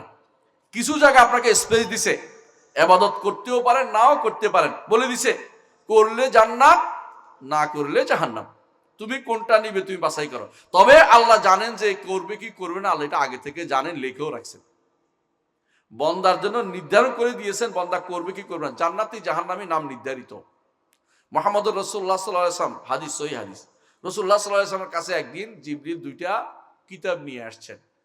রাসূল বললেন যে এগুলি জান্নাতীদের কিতাব, এগুলি জাহান্নামীদের কিতাব। অর্থাৎ এই জাহান্নামীদের নাম আছে এখানে, আর এখানে জান্নাতীদের ডান হাতে জান্নাতের নাম আছে, বাম হাতে জাহান্নামীদের নাম আছে। সব নির্ধারিত। আপনি আমি কে কোথায় যাবেন আল্লাহ নির্ধারণ করে দিয়েছেন। কথা বলছেন? আপনি ইচ্ছা করলেই এখন নতুন করে কিছু করে, নতুন করে আল্লাহর কিছু পরিবর্তন করবেন তা কিন্তু না। আল্লাহ লিখছেন স্বাধীন হবে, আপনার কর্মকাণ্ড তিনি নির্ধারণ করে দিয়েছেন কি করবেন। হ্যাঁ, আপনাকে স্পেস দিয়েছেন, কর্মকাণ্ড করার সুযোগ দিয়েছেন, কিন্তু বলেন নাই কে কি করবেন। আপনি এখন কি করবেন? আল্লাহর সন্তুষ্টির জন্য দৌড়াবেন। সন্তুষ্টির পিছনে দৌড়ালে বুঝবেন আপনার কিসমত ভালো। আর যদি সন্তুষ্ট দৌড়াইতে না পারেন, নিজেকে তিরস্কার করবেন, কারণ জাহান্নামে যাওয়ার জন্য আপনার নাম ওখানে লেখা হয়ে গেছে, বুঝতে পারবেন। যখন বুঝতে পারবেন তওবা করবেন, তখন বুঝবেন যে না, আমি জাহান্নামে নয়, জান্নাতি। তওবা করবেন না, যত জাহান্নামী। যদি কুফরি নিয়ে যান চিরস্থায়ী জাহান্নামী, গুনাহ নিয়ে যান অস্থায়ী জাহান্নামী। সব লেখা, কোনো কিছু অলিখিত নাই। আপনি দোয়া করতে পারবেন, ওইটাও লেখা আছে। দোয়া করতে পারবেন না, ওইটাও লেখা আছে। সব আল্লাহ লিখে রেখেছেন। আল্লাহ তাআলা সব নির্ধারণ করেছেন। নির্ধারণ করার পরে এটা কি করেছেন, তিনি জানেন কি নির্ধারণ করেছেন, তারপর এটা লিখে রেখেছেন, তারপর সেটা হওয়া চান সেটা হয়। এই চারটি স্তর অবশ্যই ঈমান আনতে হবে আপনাকে, নইলে আপনি ঈমানদার হইতে পারবেন না। ঈমানদার এই চারটি স্তরে সবসময় দৌড়াদৌড়ি করে, যে আল্লাহ তাআলা, যেমন আমি অথবা আমাদের স্যার একটু আগে ছিলেন, স্যার দুনিয়াতে আসবে আল্লাহ লিখে রাখছেন, স্যার কি করবে আল্লাহ লিখে রাখছেন, স্যার আসবে আল্লাহ লিখে রাখছেন। তো আল্লাহ তাআলা চাইছেন দুনিয়াতে তিনি আসছেন, আল্লাহ তাআলা চাইছেন দুনিয়াতে তিনি আসছেন এবং সৃষ্টি হয়েছেন। কথা বুঝাতে পারছি? বুঝে নেন এটা। এরপরে আল্লাহ তাআলা যেদিন চাইবেন তিনি চলে যাবেন, কেউ কিছু করতে পারবে না, কারো কোনো ক্ষমতা নেই। আমাদের ক্ষমতা আছে দুনিয়া যতক্ষণ আছি, ভালো মন্দ দুইটার জ্ঞান দিয়েছেন, আমি বেছে নিতে পারি, এটা ভালো এটা মন্দ দেখে বুঝতে পারি। কোরআন হাদিসে আসছে, ইমানদাররা বলছে, আলেমরা বলছে, দেখে দেখে ভালো মন্দ আমল করতে পারি, এটা বিশেষ করতে হবে। আমি যদি বলেন যে আমার কি স্বাধীনতা, আপনার আসলেই মৌলিক কোনো স্বাধীনতা নেই। হ্যাঁ, স্বাধীনতা আছে কোন জায়গায়, ভালো মন্দ দেখে আমল করার স্বাধীনতা আছে। ইচ্ছা করলেও আপনি দুনিয়া থেকে অন্যদিকে যেতে পারবেন না। ইয়া মাশাআল জিন্নি ওয়াল ইনসি ইন ইসতাতাতুম আন তানফুযু মিন আকতারিস সামাওয়াতি ওয়াল আরদি ফানফুযু লা তানফুযুনা ইল্লা বিসুলতান। হে বনি আদম, হে মানুষেরা, হে তুমি যদি চেষ্টা করো, হে মাশাআল জিন্নি ওয়াল ইনস, আসমান জমিন ভেদ করে অন্য কোথাও যাবে, যেতে পারবে না। ওটা কার জায়গা? আল্লাহর জায়গা। যেতে হলে কার অনুমতি লাগবে? আল্লাহর অনুমতি লাগবে। দুনিয়ার সবাই যদি চায় আপনার কোনো উপকার করতে, আল্লাহ যদি না চান করতে পারবে? পারবে না। দুনিয়ার সবাই আপনার ক্ষতি করতে চায়, আল্লাহ যদি না চান ক্ষতি করতে পারবে? পারবে না। এই জন্য আল্লাহর উপর ঈমানের প্রথম শর্ত হচ্ছে আল্লাহকে চিনতে হবে। আল্লাহকে চিনবেন কি করে? আল্লাহকে চিনতে হলে আল্লাহর নাম ও গুণ দিয়ে চিনতে হবে। আল্লাহকে কি আমরা দেখেছি? যাকে দেখি নাই তাকে চিনতে হলে নাম গুণের কাছে যেতে হবে, এটা বিশ্বাস করতে হবে। আল্লাহকে দেখি নাই, সুতরাং যেহেতু দেখি নাই, নাম গুণ দিয়ে প্রকাশ পাবে। আপনি যতদিন পর্যন্ত আমাকে দেখেন নাই, সবাই বলছে যে কিরকম, যে একটা চশমা চোখে দেয়, একটা টুপি মাথার দেয়, এটা দিয়ে চিনছেন। যেদিন দেখছেন এদিন আর চিনার দরকার হবে না। যেদিন আমরা জান্নাতে আল্লাহকে দেখতে পাবো, সেদিন হচ্ছে বড় নেয়ামত আমাদের জন্য। দুনিয়াতে সবচেয়ে বড় নেয়ামত হচ্ছে আল্লাহকে চিনা, আখিরাতে সবচেয়ে বড় নেয়ামত হচ্ছে আল্লাহকে দেখা। এই দেখার নেয়ামতটা সেদিন আমরা ভোগ করলে, সেদিন দুনিয়ার সমস্ত নেয়ামত, জান্নাতের সকল নেয়ামত সবকিছু আপনার কাছে গৌণ হয়ে যাবে। মুখ্য হয়ে যাবে কোনটা? আল্লাহকে দেখছি আলহামদুলিল্লাহ, তখন সেই নেয়ামত হবে। তো সেই নেয়ামত সবচেয়ে বড় নেয়ামত হয়ে যাবে। এইটা ইমানদার যে ব্যক্তি বিশ্বাস করতে পারছে, যে ব্যক্তি সঠিক ইমানের উপর আছে। তাহলে এইটা বড় ইমানের কাজ, আল্লাহর নাম ও গুণগুলি স্বীকার করতে হবে, আর একমাত্র আল্লাহর ইবাদত করতে হবে, একমাত্র আল্লাহর ইবাদত করতে হবে। এটাই আল্লাহ তাআলা বলছেন, ইয়া আইয়ুহান নাস উবুদু রাব্বাকুমুল্লাযী খালাকাকুম ওয়াল্লাযীনা মিন ক্বাবলিকুম লাআল্লাকুম তাত্তাকুন। একমাত্র আল্লাহর ইবাদত করলে আপনি মুত্তাকি হইতে পারবেন। মুত্তাকি হওয়ার জন্য আমরা প্রতিদিন প্রায় আপনাদেরকে নসিহত শোনাই না? প্রতিটা জুমার দিনে এই আয়াতটা পড়া হয়, ইয়া আইয়ুহান নাস ইত্তাকু রাব্বাকুমুল্লাযী খালাকাকুম, আর দোয়া ইয়া আইয়ুহাল্লাযীনা আমানুত্তাকু। কত দোয়া যে, কতবার যে বলা হয় ইত্তাকু ইত্তাকু ইত্তাকু বলে, তাকওয়ার কথা বারবার বলে। এই তাকওয়া আসলে কি? তাকওয়ার মূল হচ্ছে অবশ্যই ইবাদত একমাত্র আল্লাহর জন্য করতে হবে, এটা সবচেয়ে বড় তাকওয়া। যে ব্যক্তি একমাত্র আল্লাহর ইবাদত করতে পেরেছে, সে ব্যক্তি তাকওয়ার প্রথম স্তরটা নিতে পেরেছে। সর্বোচ্চ স্তর হচ্ছে আল্লাহর ইবাদত করেছে, নফল ইবাদত করেছে, আল্লাহ ছাড়া আর কোনো চিন্তা সে যা জীবনে অন্য কাউকে স্থান দেয় নাই কোথাও, আল্লাহর কথাই শুধু চিন্তা করেছে এবং ভয় করেছে যে আল্লাহর সামনে আমাকে যেতে হবে। ওয়ালিমান খাফা মাকাম রাব্বিহি জান্নাতান। যে ব্যক্তি ভয় করবে যে আমাকে আল্লাহর সামনে দাঁড়াতে হবে, সে ব্যক্তির জন্য আল্লাহ দুটি জান্নাত রেখেছেন। সুবহানাল্লাহ, দুটি জান্নাত। আল্লাহর সামনে দাঁড়াতে হবে, ভয় করতে হবে যে আল্লাহর সামনে দাঁড়াবেন। আল্লাহর সামনে কি দাঁড়ালে কথা বলা লাগবে না? রাসূলুল্লাহ সাল্লাল্লাহু আলাইহি ওয়াসাল্লাম বলেছেন, মা মিনকুম মিন আহাদিন ইল্লা ওয়া সায়ুকাল্লিমু রাব্বুহু লাইসা বাইনাহু ওয়া বাইনাহু তুরজুমান। তোমাদের প্রত্যেকের সাথে আল্লাহ কথা বলবেন, অনুবাদক লাগবে না। তোমাদের প্রত্যেকের সাথে তার রবে কথা বলবেন, অনুবাদক লাগবে না। আপনার সাথে আমার সাথে কথা বলবেন। আপনার মনে হইতে পারে যে কেমনে আমার সাথে ওনার সাথে কতদিন লাগায় কথা বলবেন, না, ইন্না রাব্বাকা সারিউল হিসাব। একসাথে তিনি সবার সাথে কথা বলতে পারেন, একসাথে। এখন তিনি আমাদের সবার আরজি শুনেন কিনা, আমার কথা শুনেন কিনা, একসাথে কথার জবাব দেন কিনা। আমি যখন বলি আলহামদুলিল্লাহি রাব্বিল আলামিন, আল্লাহ কি বলেন? হামাদানি আবদি, আমার বান্দা আমার প্রশংসা করলো। যখন বলি আর রহমানির রহিম, আল্লাহ কি বলেন? আসনা আলাইয়া আবদি, আমার বান্দা আমার স্তুতি গাইলো। যখন বলে মালিক ইয়াউমিদ্দিন, আল্লাহ কি বলেন? আল্লাহ বলেন মাজ্জাদানি আবদি, আমার বান্দা আমার মর্যাদা অনেক উপর উঠে দিয়েছে মর্যাদা। আমি সেদিনের মালিক, সত্যি সত্যি আমি মালিক, সেদিন আর কেউ মালিক নয়, একমাত্র আল্লাহই মালিক। সেদিন আল্লাহ, আমার বান্দা আমাকে স্বীকার করে দিচ্ছে, আমাকে সম্মানের উচ্চ আসনে বসিয়েছে, আমার বান্দা সম্মানের সাথে আমাকে রেখেছে। এই যে প্রতিটা কথা জবাব দেয়, এটা বিশ্বাস করেন তো? বিশ্বাস করেন কিনা? নামাজ যখন পড়েন, সালাত যখন আদায় করেন, আপনার কথাটা জবাব দেয়, পাশের লোকেরটাও দেয়, উনি ইমাম সাহেবেরটাও দেয়। সারা পৃথিবীতে একসাথে কতজন সালাত আদায় করতেছে, সবার জবাব একসাথে আমার রব দিচ্ছে কিনা? অসুবিধা হচ্ছে? ঠিক একই সময়ে আমার রব সবার হিসাব নিবেন, কোনো অসুবিধা হবে না। সুবহানাল্লাহ। দুনিয়ার সবার হিসাব তিনি একসাথে নিবেন। ইন্না রাব্বাকা সারিউল হিসাব, একসাথে তিনি সবার হিসাব নিবেন। আবার ভিন্ন ভিন্ন, একজনেরটা একজনের কোনো ডিস্টার্ব হয় না, একজনটা একজন ডিস্টার্ব হয় না। খুব আস্তে বললেও তিনি এখন শোনেন, জোরে বললেও শুনেন। আল্লাহ বলছেন সাওয়াউম মিনকুম মান আসরাল কাওলা ওয়া মান জাহারা বিহি ওয়া মান হুয়া মুস্তাকিম বিল-লাইলি ওয়া সারিউম বিন-নাহার। যে ব্যক্তি জোরে বলে তারটাও শুনেন, আস্তে চুপিসারে কানে কানে বললেও শুনেন, মনের ভিতরে কি আছে সেটাও তিনি জানেন। অর্থাৎ গোপনে যদি কোনো অন্ধকারে ঘুরে বেড়ায় সেটাও তিনি দেখতে পান না, দেখতে পান। তার কাছে সবই সমান। একটা ঘটনা বলি, শুনতে পারেন। মুহাম্মদ রাসূলুল্লাহ সাল্লাল্লাহু আলাইহি ওয়াসাল্লাম একদিন বসা ছিলেন, আয়েশা রাদিয়াল্লাহু আনহা সেখানে ছিলেন। এমন সময় এক মহিলা কাঁদতে কাঁদতে আসছে। কান্নার রোলে বোঝা যায় না, মেয়েরা সাধারণত কান্না শুরু করলে কিছু বোঝা যায় না, কি বলে, মানে এমন জোরে কাঁদতেছে কিছু বোঝাই যাচ্ছে না। আয়েশা রাদিয়াল্লাহু বলে যে আমি শুনতে পাচ্ছি না, মহিলা কি বলছে বোঝা যায় না, কারণ বেশি বেশি বৃদ্ধ মহিলা ওয়াইল বেশি বেশি করছে, হায় রে কি হবে রে বলতেছে। খাওলা রাদিয়াল্লাহু আনহা তিনি, কিন্তু ঘটনা হচ্ছে তার স্বামী তাকে বৃদ্ধ বয়সে জিহার নামক তালাক দিয়েছে। তো এই বয়সে কি করবে তিনি, হায় রে আমার এই করলো, বুড়ো বয়সে বৃদ্ধ মানুষটা কি করলো রে, চিলেচিলি করে আসতেছে। আয়েশা রাদিয়াল্লাহু আমি কিচ্ছু বুঝি না, কিন্তু আল্লাহ তাআলা বুঝছেন। আল্লাহ আয়াত নাজিল করলেন। কি, লাকাদ সামিআল্লাহু কাওলাল্লাতী তুজাদিলুকা ফী যাওজিহা ওয়া তাশতাকি ইলাল্লাহ ওয়াল্লাহু ইয়াসমাউ তাহাউরাকুমা ইন্নাল্লাহা সামিউম বাসীর। দেখছেন তো, আয়েশা রাদিয়াল্লাহু আনহা পাশে থেকে বুঝে না, কিন্তু আল্লাহ কিন্তু শুনছে।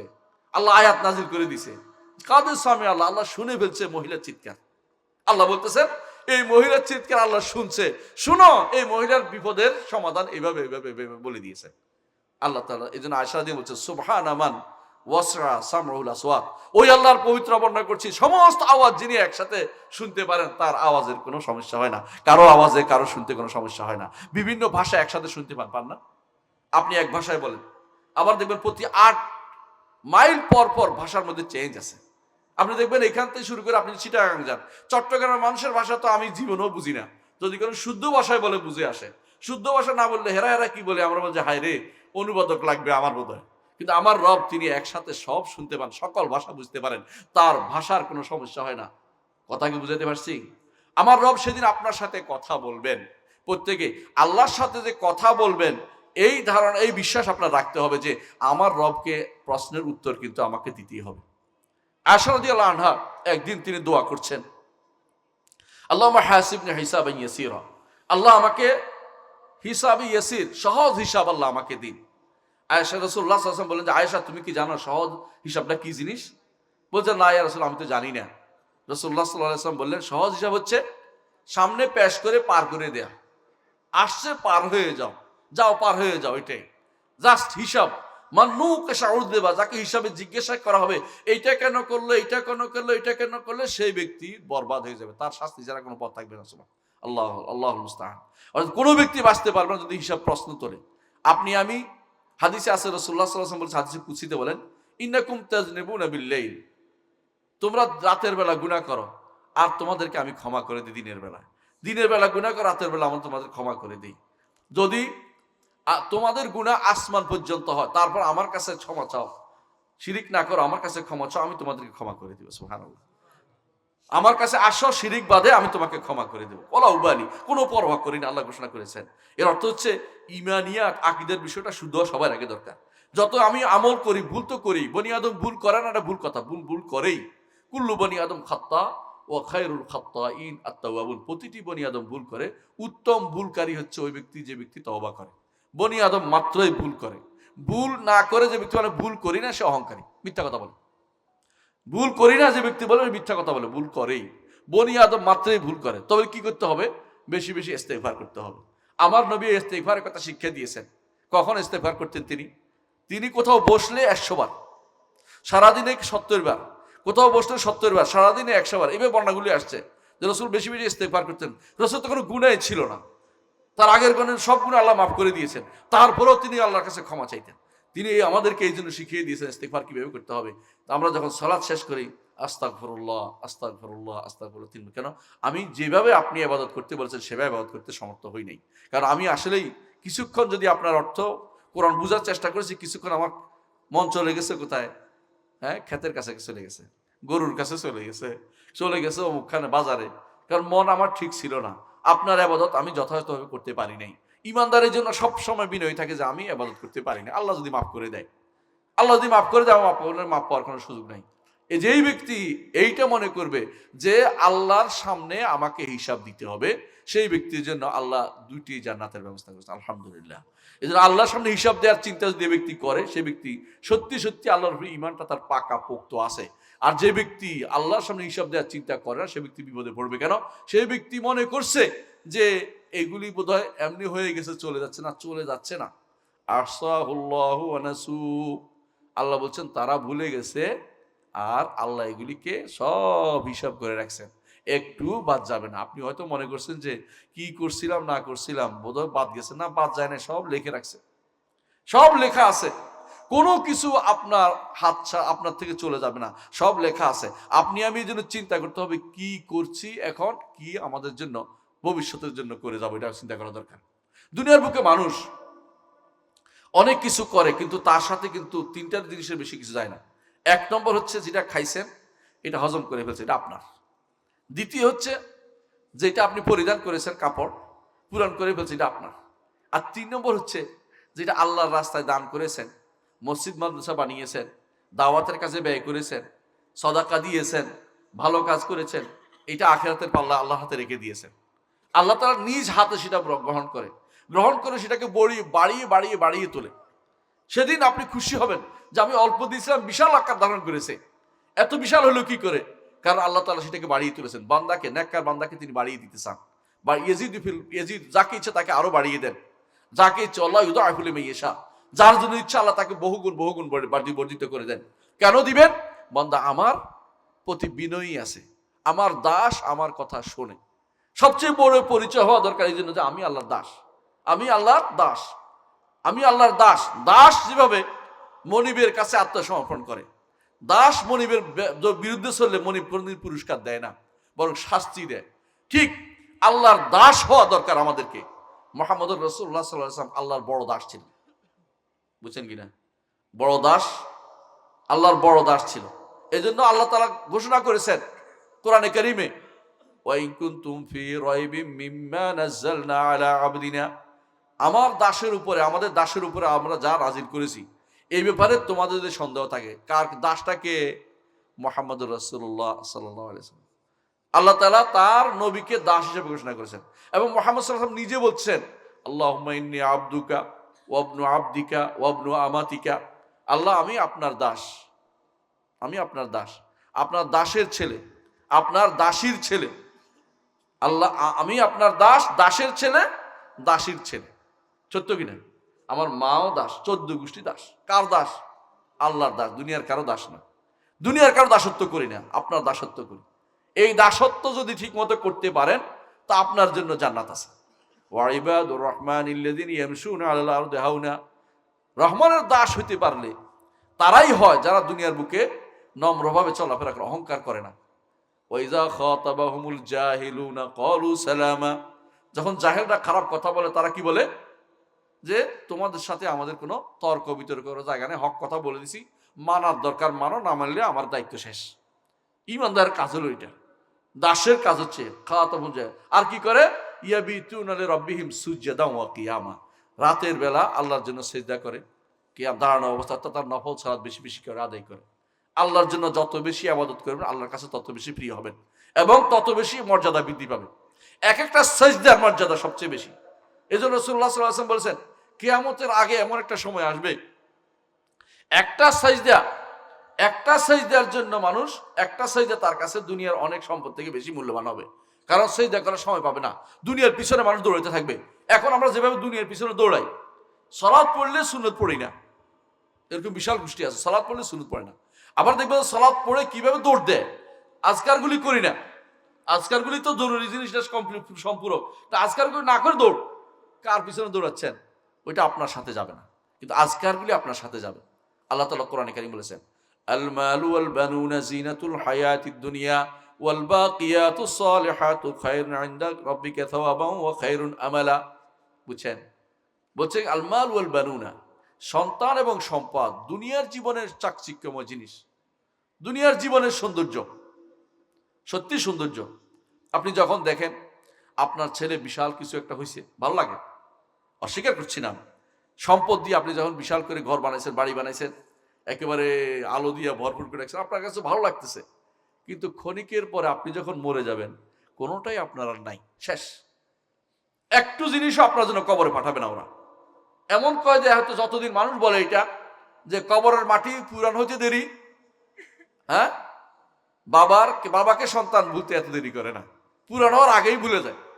প্রথম কবরের কাছে যায়, বছর পরে আর যাইতে মনে থাকে না। বাড়িতে গেলেও কখনো কবরের কাছে যায় না, মনে নাই, ভুলে গেছে। এরকম অবস্থা তৈরি হয়ে যায়। যাদের জন্য এত সম্পদ আমি রেখে গেছি, যাদের জন্য এত এত এত কিছু করে গেছি, নিজে সুন্দর করে সালাত আদায় করি না, দৌড়াইছি কাজের জন্য, সন্তানকে আমাকে এই করতে হবে সেই করতে হবে, ওই সন্তান কিন্তু সেদিন আপনার থেকে পালাবে। ইয়াউমা ইয়াফিরুল মারউ মিন আখি ওয়া উম্মিহি ওয়া আবি ওয়া সাহিবাতিহি ওয়া বানি লিকুল্লি ইমরিইম মিনহুম ইয়াউমাইযিন শানুন ইউগনি। যেদিন সন্তান পালাবে, কিন্তু কি পালাবে না, কে পালাবে না জানেন? আপনার আমল। কবরও আপনাকে ছায়া দিবে, আপনাকে আযাব দিতে আসবে ওই দিক থেকে, তখন সদকা বলবে এদিক থেকে না, এদিক থেকে আসবে, তখন সালাত বলবে এদিক থেকে না, এদিক থেকে আসবে, যাকাত বলবে এদিক থেকে না। এক এক দিক থেকে একদিক আমলগুলি আপনাকে বেষ্টন করে রাখবে। আমার এই ব্যক্তিকে আযাব দিতে পারে না, আমাকে পাহারাদার হিসেবে দিছে। সুন্দর চেহারা আসবে আপনার কাছে, হাদিস আছে, আমি সবগুলো হাদিস বলতেছি। সুন্দর চেহারা হিসেবে আসবে, তো বলছে তোমার চেহারা তো ভালো লাগতেছে, আমি আপনার নেক আমল আর খারাপ, যদি খারাপ আমল, খারাপ চেহারা নিয়ে আসবে, ও তোমার দেখতে ভয়, তুমি কেডা? তোমার বদ আমল, আমি আর কিছু না, আমি তোমার বদ আমল, তোমার জন্য এই ভয় দেখাইতে আসছি। কবরের মধ্যে এটা ভালো লাগবে? ভালো লাগবে এটা? তাহলে কি করতে হবে? আল্লাহ তাআলা বলে দিয়েছেন, আল মালু ওয়াল বানুনা জিনাতুল হায়াতিদ দুনিয়া, দুনিয়ার জীবনের সৌন্দর্য হচ্ছে সন্তান এবং সম্পদ, কিন্তু ওয়াল বাকিয়াতুস সালিহাতু খায়রুন ইনদা রাব্বিকা সাওয়াবান ওয়া খায়রুন আমালা, যে বাকিয়াতুস সালিহাত, ওই সমস্ত ন্যাক যেগুলি বাকি থাকবে, ন্যাক কিছু বাকি থাকে, এগুলি কি? সুবহানাল্লাহ, আলহামদুলিল্লাহ, লা ইলাহা ইল্লাল্লাহ, আল্লাহু আকবার, লা হাওলা ওয়ালা কুওয়াতা ইল্লা বিল্লাহ, আস্তাগফিরুল্লাহাল্লাযী লা ইলাহা ইল্লা হু, আল হাইয়ুল কাইয়্যুম ওয়া আতুবু ইলাইহি, আল্লাহুম্মা সাল্লি আলা মুহাম্মাদ ওয়া আলা আলি মুহাম্মাদ কামা সাল্লাইতা আলা ইব্রাহিম ওয়া আলা আলি ইব্রাহিম ইন্নাকা হামিদুম মাজিদ। এই যে 7টা জিনিস, কঠিন না। এই 7টা জিনিসের মধ্যে উত্তম হচ্ছে কোনটা জানেন? লা ইলাহা ইল্লাল্লাহ। এগুলির মধ্যে সবচেয়ে উত্তম। এই যে রাসূল বলেছেন আফজালুয যিকরি লা ইলাহা ইল্লাল্লাহ, উত্তম হচ্ছে লা ইলাহা ইল্লাল্লাহ। আর এটা সহজও, সবচেয়ে বেশি সহজ। কেন সহজ? দেখেন, আপনি মুখ না খুলেও বলতে পারবেন লা ইলাহা ইল্লাল্লাহ, মুখ না খুলেও বলতে পারবেন। চিন্তা করে দেখেন, বলতে পারেন। অর্থাৎ আপনি যদি কোনো মুখ খুলতে ইচ্ছা করতেছে না, তবুও পড়তে পারবেন এটা, শুধু জিহ্বা নাড়াইলে লা ইলাহা ইল্লাল্লাহ হয়ে যায় আপনার। এটা এত বেশ সহজ কেন? এটা সবচেয়ে উত্তম কেন? কারণ অর্থটা খুব অত্যন্ত গুরুত্বপূর্ণ। অর্থটা সেটা কি? আমি একমাত্র আল্লাহর ইবাদত করি, যা কিছু চাই তার কাছে চাই, যখন বিপদে পড়ি তার কাছে উদ্ধার কামনা করি, আমি সেজদা তার জন্য করি, আমি রুকু তার জন্য করি, আমি দান করলে তাকে খুশি করার জন্য করি, আমি জবে করলে তার নামে জবে করি, আমি যদি মানত করি তাকে খুশি করার জন্য করি, আমি যদি কিছু করি দুনিয়ার যত সন্তুষ্টিমূলক কাজ তাকেই করি, আমি ভয় পাইলে একমাত্র তাকেই ভয় করি, আমি আশা করলে তার কাছে আশা করি। বুঝছেন কিনা? আমি যদি কোনো ভালোবাসি তাকে সবচেয়ে বেশি ভালোবাসি। বুঝছেন তো? এই যে আপনার ভিতরে যেটুকু আল্লাহ মুখিতা, এইটা সবটাই আপনার লা ইলাহা ইল্লাল্লাহর অর্থ। তিনি ব্যতীত কারো জন্য এগুলি একটাও দেই না। যেহেতু এই ঘোষণাটার নামই হচ্ছে তাওহীদ, এই ঘোষণাটা আপনার অন্তরে ধারণ করছেন, আপনি সেরা ব্যক্তিত্ব। যে ব্যক্তি, এই জন্য রাসূলুল্লাহ সাল্লাল্লাহু আলাইহি ওয়াসাল্লাম বলেছেন, যে ব্যক্তি লা ইলাহা ইল্লাল্লাহ বলে মরে যাবে, জান্নাত। মান কানা আখিরু কালামি লা ইলাহা ইল্লাল্লাহ জান্নাত। অর্থাৎ কি বুঝছেন? মানে সে লা ইলাহা ইল্লাল্লাহ বলে মরে গেছে, অর্থাৎ তার গুনাহগুলি ক্ষমা হয়ে গেছে। এটা আমার রাসূল নবীর ঘোষণা। এবং রাসূল এটা কোরআনে কারিমে হাদিসে কুদসিতে এটা বলা হয়েছে যে তুমি গুনাহ অনেক বেশি করেছো আসমান পর্যন্ত, কিন্তু আমার সাথে সাক্ষাতের সময় তোমার শিরিক ছিল না, আমি তোমাকে ক্ষমা করে দিব, ওয়ালা উবালি, কোনো পরোয়া করি না। শিরিক মিশ্রিত জীবন নিয়ে, শিরিক মিশ্রিত ইবাদত নিয়ে গিয়ে কোনো লাভ নাই, কারণ এটা কোনো আল্লাহর কাছে যাবে না, এটা আল্লাহ পছন্দ, এটা নিয়ে আল্লাহর কাছে যাবেই না, এটা পড়ে যাবে রাস্তাঘাটে, এটা কোনো কাজে লাগবে না। আল্লাহ তাআলা কোরআনে কারীম বলে দিয়েছেন, ওয়া কাদিমনা ইলা মা আমিলু মিন আমালিন ফাজআলনাহু হাবাআম মানথুরা, তারা যে সমস্ত আমল করেছে সেগুলি দিকে অগ্রসর হয়ে এগুলিকে আমি বিক্ষিপ্ত ধূলিকণায় পরিণত করব, কোনো কাজ আসবে না। আল্লাহ তাআলা এই জন্য বলছেন, ওয়াল্লাযীনা কাফারু আমালুহুম কাসারাবিন বিকিয়াতিন ইয়াহসাবুল যামআনু মাআ, যারা কাফের ওরা তো আমল করে না, আমল করে কেমনে জানেন তো? সুবহানাল্লাহ।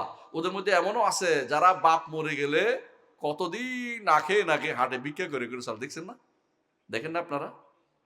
অনেকে আছে কাফের যারা, ওদের মধ্যে নাম বলতে চাচ্ছি না আর কি, এদের মধ্যে অনেকে দেখবেন যে বাপ মরে গেলে তারা বড় ছেলে কি করে জানেন, খালি গায়ে কিছু রাখতে পারে না, খাইতে পারে না, কিছু একটা নিয়ে হাটে ভিক্ষাও করে।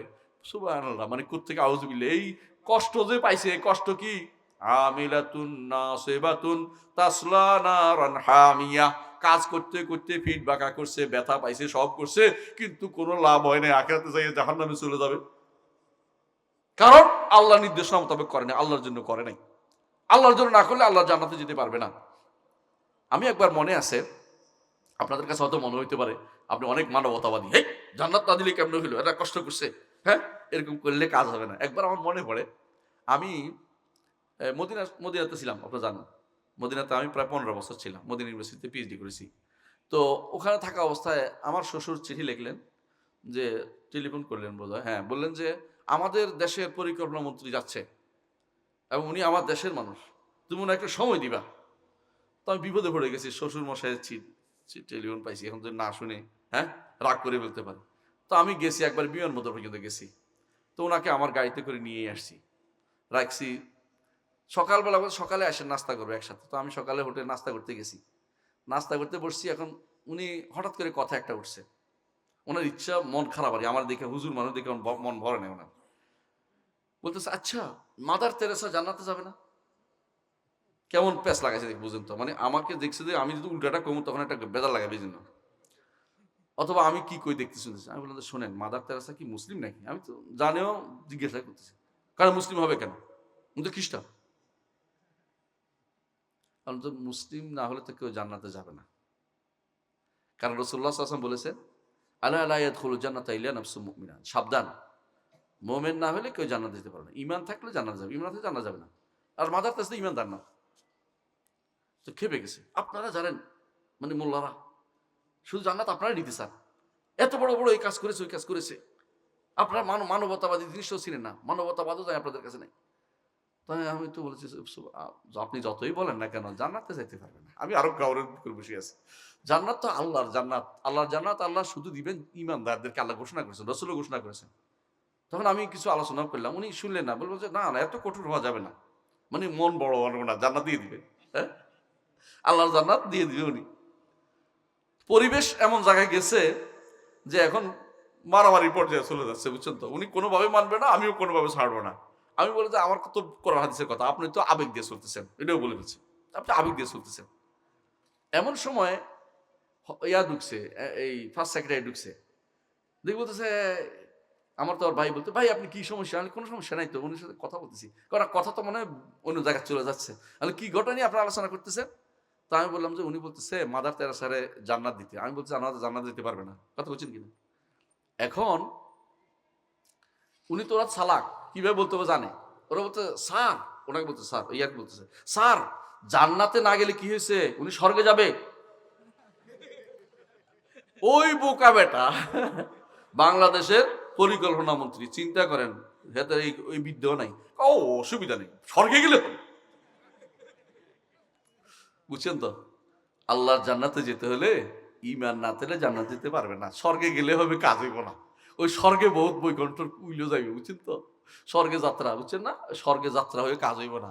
জান্নাতে যেতে হলে আল্লাহ যেটার কথা বলছে, যে জান্নাতে মা লা আইনুন রাআত ওয়ালা উযুনুন সামিআত ওয়ালা খাতারা আলা কলবি বাশার, যা কোনোদিন চোখে দেখে নাই, যা কোনোদিন অন্তরে উদিত হয় নাই, যা কোনোদিন চোখে দেখে নাই, যা কোনোদিন কানে শোনে নাই, এমন জিনিস আল্লাহ আমাদের জন্য রেখে দিয়েছে। সুতরাং আপনি যদি মনে করেন যে এই জান্নাতে যাওয়ার ব্যাপারটা এত সোজা, তা কিন্তু না। আলা সালাতুল্লাহ গালিয়া, মনে রাখো আল্লাহর পণ্য অত্যন্ত দামি। দামি জিনিসের জন্য বেশি ব্যয় করতে হয়, দামি জিনিসের জন্য বেশি সময় দিতে হয়। আপনি যদি দামি জিনিস পেতে চান কি করেন? বাজারে শুধু দামিটা কিনতে হলে কি অনেক দিন ধরে টাকা জমান, যে দামিটা কিনতে হবে, ভালোটা কিনবো, সবচেয়ে ভালোটা। আল্লাহর সেলা, আল্লাহর পণ্য হচ্ছে জান্নাত। এই জান্নাত আপনাকে দিবে। এই জন্য আপনার কাছ থেকে আল্লাহ কি চায়? ইন্নাল্লাহ আশতারা মিনাল আনফুসাহুম ওয়া আমওয়ালাহুম, অন্তরটা চায়, মনটা চায়, জীবনটা চায়, হ্যাঁ, সম্পদটা চায়। আমার জন্য ব্যয় করো, তোমার জীবনটা আমার জন্য ব্যয় করো, দুনিয়ার কারোর জন্য নয়, কাউকে খুশি করার জন্য নয়, নেতাকে নয়, খেতাকে নয়, পীরকে নয়, জিরকে নয়, কাকে? একমাত্র আল্লাহর জন্য আমার জীবনে সবকিছু। ইন্না সালাতি ওয়া নুসুকি ওয়া মাহইয়ায়া ওয়া মামাতি লিল্লাহি রাব্বিল আলামিন। আমার জীবন, আমার মরণ, আমার কোরবানি, আমার সালাত, অর্থাৎ আমার যাবতীয় ইবাদত কার জন্য? একমাত্র আল্লাহর জন্য। আমার জীবনে একমাত্র উদ্দেশ্য হওয়া উচিত আমার রবকে সন্তুষ্ট করা। এই জন্য আল্লাহকে সন্তুষ্ট করার উদ্দেশ্য থাকলে আপনার প্রতিটি কাজ আপনার বরকতময় হবে। আর আল্লাহকে সন্তুষ্ট না হলে সে জিনিস রাস্তায় পড়ে যাবে। এই জন্য ইমামরা বলে এই আয়াতটা যে কুল্লু শাইইন হালিকুন ইল্লা ওয়াজহা, ইমাম বুখারী রাহমাতুল্লাহ আলাইহি তাফসীর করেছেন। সুবহানাল্লাহ, ইমাম বুখারী কুল্লু শাইইন হালিকুন ইল্লা ওয়াজহা, এর একটা তাফসীর হচ্ছে, এটা শুদ্ধ তাফসীর, এটা বিশুদ্ধ তাফসীর। এটা কি? যে কিছু আল্লাহর জন্য হবে এটা বাকি থাকবে, আর যে কিছু আল্লাহর জন্য হবে না এটা কিন্তু চলে যাবে, থাকবে না। দুনিয়াতে আপনি কাউকে দান করেছেন, মনে মনে আসেন, রাখছেন এটা যে আমারও বিপদে পড়লে সে আমারে দান করবে, তাহলে কিন্তু সওয়াব পাইলেন না। আর যে দান করেছেন কি জন্য? আল্লাহকে খুশি করার জন্য। ইন্নামা নুতঈমুকুম লিওয়াজহিল্লাহ লা নুরিদু মিনকুম জাযাআন ওয়ালা শুকুরা। তোমাদেরকে আমি দিচ্ছি কি জন্য? আল্লাহর জন্য দিচ্ছি, আল্লাহকে খুশি করার, আল্লাহর চেহারা দেখবে এই জন্য। লিওয়াজহিল্লাহ অর্থ আল্লাহর চেহারা দেখবে এই জন্য। আল্লাহর চেহারা দেখলে সর্বোচ্চ নেয়ামত, যেহেতু জান্নাতে না গিয়ে পারবেন, জান্নাতে না গেলে তো আল্লাহর চেহারা দেখতে পাবেন না। সুতরাং আপনি চাইবেন সর্বোচ্চটা, এতে করে নিচেরগুলি এমনি আসবে। আপনি যদি বলেন যে আমি পিএইচডি ডিগ্রি অর্জন করতে চাই, আপনি বলতে হবে যে আল্লাহ আমি তাহলে মেট্রিক পাস করতে চাই, আইএ পাস করতে চাই, দরকার নেই। পিএইচডি ডিগ্রি যদি হইতে হয় তাহলে নিচেরগুলি অটোমেটিক হইবে, এমনি কিন্তু পিএইচডি ডিগ্রি হবে না। কথা বুঝেন নাই? আপনি আল্লাহর চেহারা দেখার যদি কোনো আপনার ইচ্ছা থাকে তাহলে কি করতে হবে?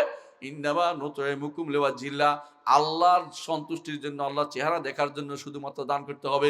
লা নুরিদু মিনকুম জাযাআন ওয়ালা শুকুরা, কোনো প্রতিদান চাই না, শুকরিয়া চাই না, আল্লাহকে খুশি করার জন্য। লাভটা কি? কোনোদিন কষ্ট পাবেন না। কষ্ট পাওয়া বুঝছেন? সে কোনোদিন হয়তো আপনাকে খারাপ ব্যবহার করেছে, আপনি আর কষ্ট পাবেন না। কেন? আমি তো তোমাকে দিছি এই হিসেবে নয় যে তুমি এক ব্যক্তি, আমি দিছি আল্লাহকে খুশি করার জন্য। তুমি কে এটা বড় কথা নয়, তুমি কেউ এটা বড় কথা না, আমি দিছি আল্লাহকে খুশি করার জন্য, তুমি কে এটা আমার কাছে বড় কথা নয়। এই কাজে সবচেয়ে বেশি কে অগ্রণী ভূমিকা পালন করছে জানেন? আবু বকর রাদিয়াল্লাহু আনহু। আবু বকর রাদিয়াল্লাহু আনহু, তিনি তার এই যে মেস্তাহ ছিল তার খালতো ফুফাতো ভাই অথবা চাচাতো ভাই, খালতো ভাই এরকম। তো তিনি তাকে কি করেছেন? অনেক দান করতেন, গরিব মানুষ ছিল, ইমানদার ছিল, গরিব মানুষ ছিল। কিন্তু আয়েশা রাদিয়াল্লাহু আনহার ঘটনা তো বুঝছেন, ওই যে বদনামের ঘটনায় তিনি ওইটা জড়িত হয়ে পড়ছেন। তখন আবু বকর রাদিয়াল্লাহু আনহু রেগে গিয়ে বললেন, শপথ করলেন যে তাকে আর আমি আর কোনো টাকা দিব না। আল্লাহ তাআলা পছন্দ করলেন না, আল্লাহ তাআলা আয়াত নাযিল করলেন, ওয়ালা ইয়াতালি উলুল ফাদলি মিনকুম ওয়াসআতা আন ইউতু উলিল কুরবা। তোমাদের মধ্যে যারা দান করে নেককার আত্মীয় স্বজনকে, তারা যেন শপথ করে নিষেধ না করে। শপথ আল্লাহ দিয়েছে, তো কি করতে হবে? আল্লাহ তুহিব্বুনা ইয়াগফিরাল্লাহু লাকুম, তোমরা কি চান আল্লাহ ক্ষমা করে দিবে? তিনি বলতে অবশ্যই চাই, আমি আরো বেশি করে দিব, ডবল করে দিয়ে আরম্ভ করছে। মেয়ের নামে বদনামি তুললে আপনি দিতে পারবেন? আপনি বলুন তো অসম্ভব, অন্য কেউ দেখ, আমি দিব না। কিন্তু আয়েশা রাদিয়াল্লাহু আনহা, আল্লাহ যেহেতু আয়াত নাযিল করছে, তখন মেয়ের নামে বদনামি চিন্তা করেন, আল্লাহকে খুশি করার জন্য তিনি আরো বেশি দিয়েছেন। ইল্লা বিতিগা ওয়াজহি রাব্বিহিল আলা ওয়ালা সাউফা ইয়ারদা। এই আয়াত শানে নাযিল হয়েছে যে আল্লাহর চেহারা দেখার জন্য শুধুমাত্র তিনি দান করেছেন, দুনিয়ার কোনো উদ্দেশ্য তার নাই। আল্লাহু আকবার। আল্লাহর জন্য যদি হয় এটা থাকে, আল্লাহর জন্য যেটা হবে এটা থাকবে, নষ্ট হবে না এটা কোনোদিন। হাসরের দিন এমন এমন জিনিস আপনি পাবেন, আপনি হয়তো চিন্তা করছেন, হাসরের দিন এমন এমন জিনিস আপনি পাবেন, আপনি হয়তো চিন্তা করছেন এগুলি তো আমি হিসাব করে রাখি নাই, এগুলি কি আসছে নাকি? দেখবেন সব আছে, সুবহানাল্লাহ, বাড়িয়ে দিয়েছে, আরো বিশাল বাড়িয়ে দিয়েছে। মুহাম্মদ রাসূলুল্লাহ সাল্লাল্লাহু আলাইহি ওয়াসাল্লাম বলেছেন, এমন জিনিসও হয়েছে যেটা আপনি কল্পনায় আসে নাই। বলবেন যে আল্লাহ এত আমল কোত্থেকে আসলো, বললো মিনি ইস্তেগফার ওয়ালা দিক্কালাক, তোমার সন্তান তোমার জন্য ক্ষমা চাইছিল, এগুলি তোমার এখানে জমা হয়ে গেছে। সুবহানাল্লাহ। আপনি আপনার সন্তানকে সূরা ফাতিহা শিক্ষা দিয়েছেন এই মাদ্রাসায়, এই যে মাদ্রাসায় আপনার সন্তানকে পড়ান, আপনি কি জানেন আপনি যে আনেন অথবা যে মায়েরা নিয়ে আসে কষ্ট করে পড়ায়, সকালবেলা খাওয়ায়, কষ্ট করছে না এটার জন্য নিয়ে আসতেছে, এদের যত আমল, যত শিখবে, যত আমল করবে সবগুলি সমান সবকে পাবে ওই মা বাপ পেয়ে যাবে। সুবহানাল্লাহ। আপনার আমল নামে আপনার ছেলে ধরেন সূরা ফাতিহা আপনি শিখাইছেন তাকে, অথবা শিখানোর জন্য এখানে নিয়ে আসছেন কষ্ট করে, যে দিন শিখবে, সূরা ফাতিহা শিখবে, এ যত আমল করবে সবগুলি সম পরিমাণ সব আপনার আমল নামে যুক্ত হবে। এটা লাভ না ক্ষতি? বিনা, এমন এক পুঁজি দিচ্ছেন যে পুঁজিতে শুধু লাভ আর লাভ। আর যদি দুনিয়া পড়ান, দুনিয়া পড়ানো আছে না, হয়তো দুনিয়াতে আপনার লাভ হবে, কারি কারি টাকা আনবে, কিন্তু দুনিয়াতে শেষ, আখেরাতে কিছু জমা হবে না, আখেরাতের কোনো কিছু জমা হবে না যদি হালাল পথে আনে। আর যদি কোনো গাড়িতে রাস্তার মধ্যে গাড়ি আটকাইয়া টাকা লয়, একটা গোষ্ঠী আছে তা, তাই না, নাম বলতে চাই না, তাই না, শেষে আমার গাড়িও আটকাইয়া যদি টাকা লয়, এই জন্য ওই জন্য হয়তো তো আপনার তো দুনিয়াও বরবাদ, আখেরাত তো বরবাদ হয়ে গেছে। কে আপনি এমন এক জিনিস বানাইছেন যে জিনিস দুনিয়ার মানুষের কষ্ট দিচ্ছে এবং এদের গুনাহ কাম করতেছে, ওই হারাম টাকা দিয়ে আপনারা আবার খাওয়াচ্ছে, আপনি তো মহা বিপদে আছেন। কিন্তু আপনি যদি কোনো দুনিয়াতে সে কম রোজগার করতে হালাল রোজগার করছে, এমনকি সে নামাজটা ঠিক মতো পড়ছে, সালাতটা ঠিক মতো আদায় করছে, সূরা ফাতিহা পড়াইছেন আপনি তাকে মনে প্রতিদিন, যত বছর সে সূরা ফাতিহা অত বছর সব একসাথে আপনার আমলনামা যুক্ত হয়ে ডবল ডবল। এরপর আপনার সন্তান ও যে যাদেরকে পড়াবে সেটাও আপনার আমলনামা যুক্ত হয়ে যাবে। এটা কেন বলি? মুহাম্মদ রাসূলুল্লাহ সাল্লাল্লাহু আলাইহি ওয়াসাল্লাম তিনি জগতের যত মুসলিম যত আমল করে সম পরিমাণ আমল মুহাম্মদ রাসূলুল্লাহ আমলনামা যুক্ত। আমাদের সমাজে কি করে অনেকেই বলে, আপনাদের এখানে নাই আমি জানি, ভালো এলাকা, অনেকে কিছু আমল করে বলে আমি যা পড়েছি তার সব অমুকে দিয়ে দাও, অমুকে বক্সায় দেয়। বক্সায় দেয় মানে ডিল মারার মতো অনেকটা। আমাদের স্যারও মাঝে মধ্যে এটা বলে সুন্দর করে, আরো ডিল মারার মতো মারে। এটা তো শরীয়তে নাই, আসলে কোথাও ছিল না। কারণ কি? যদি আপনি ভালো কাজের কারণ হয়ে যান, ভালো কাজের আপনি একটা কি কারণ হয়েছেন, ভালো কাজ করেছেন অথবা ভালো কাজের কারণ হয়েছেন, যেমন একটা মাদ্রাসা দিয়েছে স্যারে, অথবা ধরেন একটা ছেলেকে নিয়ে আসছেন আপনি মাদ্রাসা পড়াইতে, দিন পড়াইছেন, সূরা ফাতিহা পড়াইছেন, অথবা কোরআন শিক্ষা দিচ্ছেন, দিনের কোনো একটা অংশ শিক্ষা দিচ্ছেন, অথবা একটা হাদিস শিক্ষা দিচ্ছেন, অথবা দিনে ওয়াজ নসিহতকে শিক্ষা দিচ্ছেন, যত মানুষ আমল করবে ওনার আমলের কোনো কমতি হবে না, কিন্তু সমপরিমাণ আমল কি হবে, অতিরিক্ত আপনার আমলনামা যুক্ত হয়ে যাবে। এটা তো বিশাল সৌভাগ্যের বিষয় আপনার জন্য। এটা আমার কথা নয়, মুহাম্মদ রাসূলুল্লাহ সাল্লাল্লাহু আলাইহি ওয়াসাল্লাম বলেছেন। তাহলে বোঝা গেল যে আপনার আমার আমল সবগুলি একমাত্র আল্লাহর জন্য যদি করতে পারি, তো সমস্ত আমল কোনোদিন কোনো আমল বরবাদ হবে না, সবগুলি কাজে লেগে যাবে। ঈমানদার চেষ্টা করবে তার সমস্ত আমল যেন কাজে লেগে যায়। আপনার সন্তানকে যদি দিনদার বানাইতে পারেন, এর চেয়ে সৌভাগ্যশালী আর কিছু নেই। কারণ মানুষ মরে গেলে আপনারা জানেন যে তিনটি জিনিস ছাড়া সবই উপরে থেকে যায়। তিনটির মধ্যে যায় একটা কি? আমল সালেহ, নেক আমল করলে এটা তার সাথে যাবে। আরেকটা হলো যদি কোনো কেউ তার জন্য দোয়া করে সেটা যাবে, সন্তান দোয়া করলেও যাবে, কেউ দোয়া করলেই যাবে। এই জন্য ইমানদাররা আমরা দোয়া করি মরা মানুষের জন্য, আল্লাহুম্মা গফির লাহু ওয়ারহামহু ওয়াআফি ওয়ারফু আনহু, দোয়া করতে থাকি সবসময়। কেন? মরলে দোয়া করার অনুমতি আছে, বুঝে আসছে। আরেকটা হচ্ছে সাদাকাতুন জারিয়া, আরেকটা হচ্ছে এমন আলেম যেটা উপকৃত হওয়া যায়। কিন্তু সন্তান যদি আলেম বানাইতে পারেন, সবগুলি একসাথে পাইছেন, সুবহানাল্লাহ। কারণ সন্তান আপনার জন্য দোয়া করবে, সন্তান নিজেই সদকা জারিয়া, সন্তান নিজে আলেমের কাজ করবে, মানে সবটাই লাভ আর লাভ। কিন্তু আমাদের সমাজে মনে করা হয় যে অনুৎপাদিত খাত, এইখানে পড়াইয়ে কি লাভ, চাকরি পাইবে না, বেকার থাকবে, ওরে বেটা তো দুনিয়ার বেকারের চেয়ে আখিরাতের কারে লাগবে, এটা বেশি দরকার তোর। সুবহানাল্লাহ। আখিরাতে আপনার সন্তান আপনার থেকে পালাবে, কিন্তু যদি নেককার সন্তান হয় পানি নিয়ে আসবে, জানেন তো। ওমর ইবনে আব্দুল আজিজ রাহমাতুল্লাহ আলাইহি একদিন স্বপ্নে দেখছেন, সেই ঘটনাটা তার স্পষ্ট ঘটনা, তিনি বলছেন। এটা ঘটনাটা বলি আপনাকে। স্বপ্নে দেখছেন যে সবাই, তিনি মারা গেছেন, হাসর কায়েম হয়ে গেছে, তিনি উঠতে চাচ্ছেন, কেউ তার জন্য, সবাই তার পানি নিয়ে আসছে, ছোট ছোট বাচ্চারা, তার জন্য কেউ পানি নিয়ে আসতেছে না। বলছে কেন? করে আপনি তো আমাদের বাবা নন, আপনি তো আমাদের বাবা নন। আমাদের সমাজে অনেকে আছে সন্তান মরে গেলে হাফ পিত্তেস করে মরে যায়, আফসোস করে মরে যায় দুনিয়া, কিন্তু তার তো দরকার ছিল কি বলার, যে এটা আখিরাতের জন্য আমার কি দেবে, ফারাত, অগ্রিম আমার জন্য ফারাত। রাসূল বলছেন এটা ফারাত মানে কি? অগ্রিম যাইয়া বাসা কাসা ঠিক করা। যারা অগ্রিম যাইয়া কারোর জন্য বিছনাপাতি ঠিক করে দেয়, খাবার দাবার ব্যবস্থা করে দেয়, বলে ফারাত। আর দোয়া করেন না, ফারাতে দোয়া করেন যে আপনারা দেখুন যখন ছোট বাচ্চাদের জন্য দোয়া করেন না, এরা আপনার জন্য হবে, ওদের জন্য হবে, যদি দোয়া করেন তাদের জন্য। একটা সুযোগ এটা। এই জন্য তিনি বলতেছেন যে আমি দেখলাম যে সবার জন্য সন্তানরা পানি নিয়ে আসছে, আমার জন্য কেউ পানি নিয়ে আসে না। কেন? আপনি তো আমাদের কেউ না, তো মরে গেলেও তো লাভ আছে এই ব্যক্তি। কেন? কারণ ইমানের সাথেই এরা এদেরকে লালন পালন করেছে, এই জন্য তারা এই আখিরাতে গিয়ে কাজে লাগছে। যে ব্যক্তি ইমানের সাথে সন্তান নিয়ে যাবে, আখিরাতে তারা কাজে। ওয়াল্লাযিনা আমানু ওয়াত্তাবাআতুহুম যুররিয়াতুহুম বিঈমানিন আলহাকনা বিহিম যুররিয়াতাহুম ওয়া মা আলাতনাহুম মিন আমালিহিম মিন শাই কুল্লু ইমরিইম বিমা কাসাবা রাহিন। আল্লাহ তাআলা বলছেন, যারা ঈমান আনবে, সন্তানরা ঈমানদার থাকবে, বুঝছেন তো, কি করবে? আল্লাহ তাআলা তাদেরকে একসাথে করে থাকার সুযোগ দিবে। আমাদের সমাজে বলে যে কারোর সাথে কারো দেখা হবে না, মিথ্যা কথা। দেখাও হবে, গল্প হবে, হাসাহাসি হবে, যাওয়া হবে, একসাথে বসবে। এই খোয়ান আলা সুরির মুতাকাবিলিন, খাটের মধ্যে একসাথে বসে গল্প করবে, বিশাল বিশাল রাজত্বের মধ্যে ঘুরে বেড়াবে, এক একজনের রাজত্ব একজনে যাইবে, দুনিয়া সবই হবে। দেখা হবে না তো আপনার কে বলছে? দুনিয়াতে দেখা যেটা আনন্দ হবে সবই সেখানে হবে। সুতরাং দরকার কি? ঈমান ঠিক করা সবার আগে। ঈমান যদি নষ্ট হইতে পারে, আপনার কোনো কিছু আর বাকি নেই। ঈমান আকীদা সবার আগে ঠিক করতে হবে আপনাকে। ঈমান আকীদা নাই, সব বরবাদ। ঈমান আকীদা সবার আগে ঠিক করতে হবে। কথা বলছেন কিনা? আমাদের সমাজে ঈমান আকীদার চেয়ে আমলের গুরুত্ব অনেকে বেশি দেয়। অনেকে আমল করেন। কেউ তো মনে করে যে চলেন ভাই বেরিয়ে পড়ি, হাঁটলে মনে হয় সওয়াব। মানে হাঁটলে সওয়াব নাই, তবে তোয়াফের জন্য হাঁটলে সওয়াব আছে, মসজিদের জন্য হাঁটলে সওয়াব আছে। শুধু শুধু রাস্তায় হাঁটলে কোনো সওয়াব নাই, শুধু শুধু সফরে কোনো সওয়াব নাই। কথা বুঝছেন? এলেম অর্জনের জন্য সফর করলে সওয়াব আছে, কিন্তু শুধু শুধু রাস্তায় হাঁটার মধ্যে সওয়াব নাই। এমন বেশি ব্যক্তির পিছনে কেন হাঁটবে যে ব্যক্তি দ্বীন ইলম জানে না?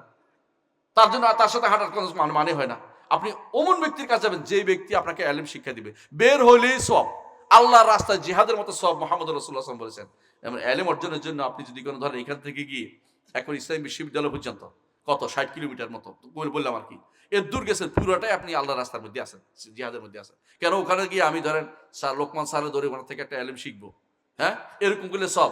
মুহাম্মদ রাসূলুল্লাহ সাল্লাল্লাহু আলাইহি ওয়াসাল্লামের এক সাহাবী মদিনা থেকে সিরিয়া গেছে। সিরিয়া বুঝেন কত কিলোমিটার? 1000-এর উপরে, 1500 কিলোমিটার মতো। ওখানে গেছে, যাইয়া তিনি নামেন নাই, বলছে একটা হাদিস আমি জানছি, তোমার কাছে জানা আছে, তুমি বলো তো হাদিসটা কি ঠিক আছে কিনা। বলছে হ্যাঁ ঠিক আছে। বলছে ঠিক আছে। আমি আবার যেই বাহনে চড়ে গেছেন, এই বাহনে আবার চলে আসছেন। এলেমের জন্য এইভাবে সফর করতে হয়। এটা হলো এই জন্য জিহাদি, মানে এটা জিহাদের সওয়াব। এটা যে ব্যক্তি এলেমের জন্য সফর করে। আর আমাদের সফর হচ্ছে সব কিসের জন্য? হ্যাঁ, এলেমের জন্য। আমাদের সব কেউ আনন্দ ভ্রমণ যাচ্ছে, কেউ বলে যে আমরা আনন্দ ভ্রমণ, কেউ বলে আমরা কি জন্য যা, এক একজনে এক একটা উদ্দেশ্য যাচ্ছে। কিন্তু আল্লাহর দ্বীনকে যদি কোনো প্রতিষ্ঠা করে, আল্লাহর দ্বীনকে জানার জন্য, আল্লাহর দ্বীনকে মানুষকে জানানোর জন্য, নিজে জানার জন্য, মানুষকে জানার জন্য করা হয়, সেটা অবশ্যই জিহাদ ফি সাবিলিল্লাহ, আল্লাহ রাস্তায় জিহাদের মতো। এইটা যদি কোনো আপনি ইগনোর করেন, তাহলে আপনি কিন্তু নিজেকে দেশে, পৃথিবীতে আসার যে উদ্দেশ্যই আপনি সফল করতে পারেন নাই। পৃথিবীতে এসে যদি এত কিছু করলাম আবার চলে গেলাম রেখে, এটা কিরকম? একজন, আপনি সিলেট গেছেন, সিলেট যাইয়া হোটেলে উঠছেন, হোটেলে উঠে দেখলেন যে হোটেলের কি ফ্যানটা নষ্ট। বাথরুমে যাই দেখেন যে হোটেলের বাথরুমের ইয়াটা কি, পানিটা ভালো না, লাইনটা নষ্ট। তো আপনি বাজারে গিয়ে ফ্যানটা ঠিক করলেন, লাইটটা ঠিক করলেন, কিছুক্ষণ পর দেখে যে আপনার যে টাইম ছিল, টাইম শেষ হয়ে গেছে, আর আবার চলে আসলেন। তো কিলা বলি এত কিছু করে, আপনি তো এখানে থাকতে পারবেন না। আপনার যেখানে স্থায়ী নিবাস, যে কোথায়? জান্নাত, আখিরাত, সেখানে যত পাঠাইতে পারবেন তত আপনি লাভবান। আর যদি দুনিয়াতে আপনি অনেক কিছু করছেন কিন্তু এগুলি আখিরাতে যায় নাই, আপনি কোনোদিন লাভবান হইতে পারবেন না। মান কানাতিল হায়াত মান কানাতিদ দুনিয়া হাম্মুহু জাআলাল্লাহু ফাকরাহু বাইনা আইনাইহি। রাসূলুল্লাহ সাল্লাল্লাহু আলাইহি ওয়াসাল্লাম বলেছেন, যে ব্যক্তি দুনিয়াটাই একমাত্র চিন্তা চেতনা জায়গা বানিয়ে নেবে, আল্লাহ তাআলা তার দুই চোখের মাঝখানে কি লিখবে? অভাবী। কোনোদিন সে অভাব মুক্ত হয় না। ওয়ামান কানাতিল আখিরাতু হাম্মুহু, যে ব্যক্তি আখিরাতকে তার একমাত্র চিন্তা চেতনা বানিয়ে নেবেন, আল্লাহ দুই চোখের মাঝখানে লিখে দিবেন তার কোনো অভাব নাই। সে বলে আলহামদুলিল্লাহ, আলহামদুলিল্লাহ ভালো আছি, আলহামদুলিল্লাহ ভালো আছি। আর যে ব্যক্তি দুনিয়াটাকে অনেক কিছু মনে করবে, তাকে যতই জিজ্ঞাসা করেন, ভাই বিজালে আসি, কথা কইেন না, বেজালে আসি, সমস্যা, আপনি এত কথা বলেন না তো, সমস্যা করেন না তো, এভাবে বলতে থাকবে, কারণ তার সমস্যার শেষ নাই। আর যে ব্যক্তি ইমানদার, সর্বাবস্থা কি বল? আলহামদুলিল্লাহ, আল্লাহ আমাকে ভালো রেখেছেন, হাজারবার আল্লাহ আমাকে ভালো রেখেছেন। ইমানদার সবসময় এই জন্য সর্বাবস্থা করে আলহামদুলিল্লাহ। কাফের এটা বলতে পারে না, ফাসেক ফাজিরা বলতে পারে না, তার মধ্যে লোভ লোভ লোভ, আমি ভালো না, অমুক কেন আছে ভালো আছে, ওর মতো হইতে হবে, ওর মতো হইতে হবে, এই টেনশনে সে পড়ে থাকে। হ্যাঁ, কিন্তু দুনিয়া তার কাছে ততটুকু আসবে যতটুকু আল্লাহ লিখছে। দুনিয়া সবাই মিলেও আপনাকে ধনী করতে পারবে না। বুঝছেন তো কথাটা? আর আল্লাহ তাআলা ধনী যদি আপনাকে না করে, আপনি ধনী হওয়ার চেষ্টা করেন না। আপনি চেষ্টা করবেন যে দিনের জন্য কাজ করে যেতে। আল্লাহ তাআলা যেটা আপনার জন্য লিখেছে অবশ্যই আসবে। তাতি দুনিয়া ওই রাগেমা, আমার নবী বলছেন দুনিয়া নাকে খত দিয়ে তার কাছে আসবে। যেটা তার জন্য লেখা হয়েছে সেটা কোনো বাদ যাবে না। আপনার রিজিক কেউ নিতে পারবে না। আপনার রিজিক কেউ নিতে পারবে না। কথা কি বুঝাতে পারছি? আপনি মনে করেন যে আমার রিজিক নিয়ে গেল রে, এটা ঠিক না। আপনার রিজিক আপনি অবশ্যই পাবেন। কিন্তু আপনার সমস্যা হচ্ছে আপনি মনে করছেন আল্লাহ কি আমার রিজিক দিবে নাকি? হারামের মধ্যে দৌড়াচ্ছেন। যদি আপনি হারামে না যান, হালাল রিজিক আপনি ভোগ করতে পারতেন। কিন্তু হারামের মধ্যে আপনার বিশ্বাস কমে গেছে আল্লাহর উপরে, তাওয়াক্কুল কমে গেছে, এই জন্য আপনি হারামের মধ্যে খুঁজেন। আপনি ব্যাংকের হারাম টাকা নেন, আপনি ওইটা করেন ওইটা করেন, একটা দুইটা বললাম আর কি, সুদ ঘুষ সব নিচ্ছেন, কিন্তু এগুলি বাদেও কিন্তু অনেক মানুষ চলছে, আলহামদুলিল্লাহ, কোনো অসুবিধা হয়নি। এগুলির পরিণতি খুব দুনিয়াতেও খারাপ। আপনার সন্তান হয়তো একসময় আপনারা হত্যা করে বসবে, যে এই টাকার জন্য আপনি এত কিছু করেছেন, ওই টাকার কারণে ভাইয়ে ভাইয়ে মারামারি করবে, আপনার লাশ রাস্তায় কি উঠানোর উপরে পড়ে থাকবে। এরকম সমস্যা দেখা দিচ্ছে। আপনাকে রেখে অনেক সময় আছে পয়সাওয়ালা কি করেছে, সারা জীবন অর্থ দিয়ে সন্তানকে বিদেশে পাঠিয়েছে পড়ানোর জন্য, সন্তানরা খোঁজ নেওয়ার সময় মনে করে নাই বাবা কোথায় মারা গেছে। শেষ পর্যন্ত বাবার জায়গা হয়েছে কোথায়? বৃদ্ধাশ্রম। বৃদ্ধাশ্রমে কোথায় মরে গেল, কে মরে গেল, এটা তার সময় নাই, কারণ সে তো আল্লাহর জন্য কোনো কিছু করে নাই। এই জন্য সে আল্লাহ তাআলা তাকে সম্মান দেয় নাই, অসম্মানিত করে দুনিয়া থেকে গেছে, কারণ সে তো আল্লাহর জন্য কিছু করে নাই। তার সন্তান তো আল্লাহর জন্য চেষ্টা করে নাই। সন্তান যদি দিনদার হইতো, সে চিন্তা করতো যে আমার বাবা আমার আল্লাহ বলেছে, আমার নবী বলেছেন এটা, যে আল্লাহ বলেছেন তার প্রতি বাবার প্রতি ভালো ব্যবহার করতে, আর নবী বলেছেন রেদার রব্বে ফি রেদাল ওয়ালিদাইন, পিতা মাতা সন্তুষ্ট হলে আল্লাহ সন্তুষ্ট হবে। সুবহানাল্লাহ। তাহলে আমাদের উচিত কি করা? আল্লাহর দ্বীনকে বুঝা, আকীদাকে বুঝা, আমলকে বুঝা, আল্লাহর দ্বীনের বিরুদ্ধে কোনো কিছু হলে সেটাকে বরদাস্ত না করা, এবং আকীদাকে সবার আগে স্থান দেওয়া, যে আকীদা শিখতে হবে, ঈমান শিখতে হবে। ঈমান শুদ্ধ না হলে আমার কোনো কাজে আসবে না দুনিয়ার অনেক কিছু। ঈমান অনেকেই দাবি করে ঈমান শুদ্ধ হয়ে গেছে, আমি আশ্চর্য হয়ে যাই। একজনে বলতেছে, আপনারা শুনছেন হয়তো, ওয়াজ করলে হয় না, আগে ওয়াজটা শুদ্ধ হইতে হয়, যেটা করবেন শুদ্ধ করতে হয়। আপনাদের মধ্যেই একজন ওয়াজ করছে কি, আল্লাহ তাআলার আওয়াজ হচ্ছে কোরআন। আল্লাহ তাআলার আওয়াজ কোরআন, কথা ঠিক আছে, কথা ঠিক আছে। এটা আল্লাহ তাআলার আওয়াজ কোরআন কারীম, কারণ আল্লাহ তাআলা আওয়াজ দিয়ে কথা বলেছেন। বুঝে আসছে কথাটা? কিন্তু আমরা যখন তেলাওয়াত করি, এটা কার? আমাদের কথা, আমাদের স্বর, কথাটা কার? আল্লাহর। আর সৌতুল কারি, যে কোরআন পড়ে তার আওয়াজ, সৌতুল কারি। ওয়াল কালামু কালামুল বারি, আর কথাটা কার? আল্লাহ। আল্লাহর কালামটা আল্লাহ শুনিয়েছেন জিবরিলকে শব্দ করে, কথা বুঝছেন? জিবরিল আমাদের নবীকে শুনিয়েছেন জিবরিল স্বর দিয়া, আমাদের নবী আমাদের শুনাইছেন আমাদের নবী স্বর দিয়া। বুঝে আসছে কথাটা? আমি যখন কোরআন তেলাওয়াত করি, স্বরটা কার? আমার। আপনি যখন তেলাওয়াত করেন, আপনার স্বর, কিন্তু কথাটা কার? আল্লাহ। এখন আপনি যদি কোনো কোরআন তেলাওয়াত করেন, কোথাও গিয়ে শব্দ করে, কোথায় আল্লাহু আকবার জোরে বলেন, কার কথা হলো এটা? আপনার কথা, এটা আল্লাহর কথা না। আল্লাহর কথা, আল্লাহ যেটা নাজিল করেছেন সেটা ছিল, কথা বুঝেন? কিন্তু আল্লাহু আকবার, আল্লাহ কোরআন নাজিল করেছে, আল্লাহু আকবার বলছে, ওয়ালা যিকরুল্লাহ আকবার, আল্লাহু আকবার বলছে না, বলতে পারেন। কিন্তু আপনি যখন উচ্চারণ করছেন, কার আওয়াজ?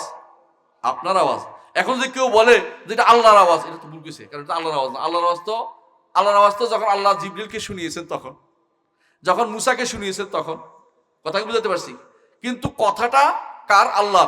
যখন আমি তেলাওয়াত করি, এটা আমার। যখন বান্দা তেলাওয়াত করে, বান্দার আওয়াজ। এই জন্য আল্লাহ তাআলা কোরআনে কারীম বলছেন হাত্তা ইয়াসমা কালাম আল্লাহ, আল্লাহর কালাম শোনা পর্যন্ত, আল্লাহর কালাম শুনবে। কিন্তু আওয়াজটা কার? আমরা বলি অমুকের স্বর, অমুকে পড়তেছে, বা আব্দুল বাসেত আব্দুল সামাদ এখন কোরআন তেলাওয়াত করবে, তার স্বরে এখন কোরআন আমরা শুনতেছি, কারণ স্বরটা, গলাটা হচ্ছে আমার, কথা বলছেন? কালামটা কার? আল্লাহ। কালামটা আল্লাহ। কিন্তু আল্লাহর কালামকে যদি আমি বলি যে মানে আমার স্বরটাকেও আল্লাহর কালাম বানাই দিতে হবে না। কেউ যদি বলে আল্লাহু আকবার, দেখে আমার আল্লাহর কথা নাকি আমার কথা? আমার কথা এটা, আল্লাহু আকবার। কিন্তু কোরআন তেলাওয়াত করলে আল্লাহর কথা, শব্দটা কার? শব্দটা আমার, আমি শব্দ করছি, কথাটা আল্লাহ, কিন্তু শব্দটা আমার গলা দিয়ে বের হয়েছে, কথা বুঝেন কিনা?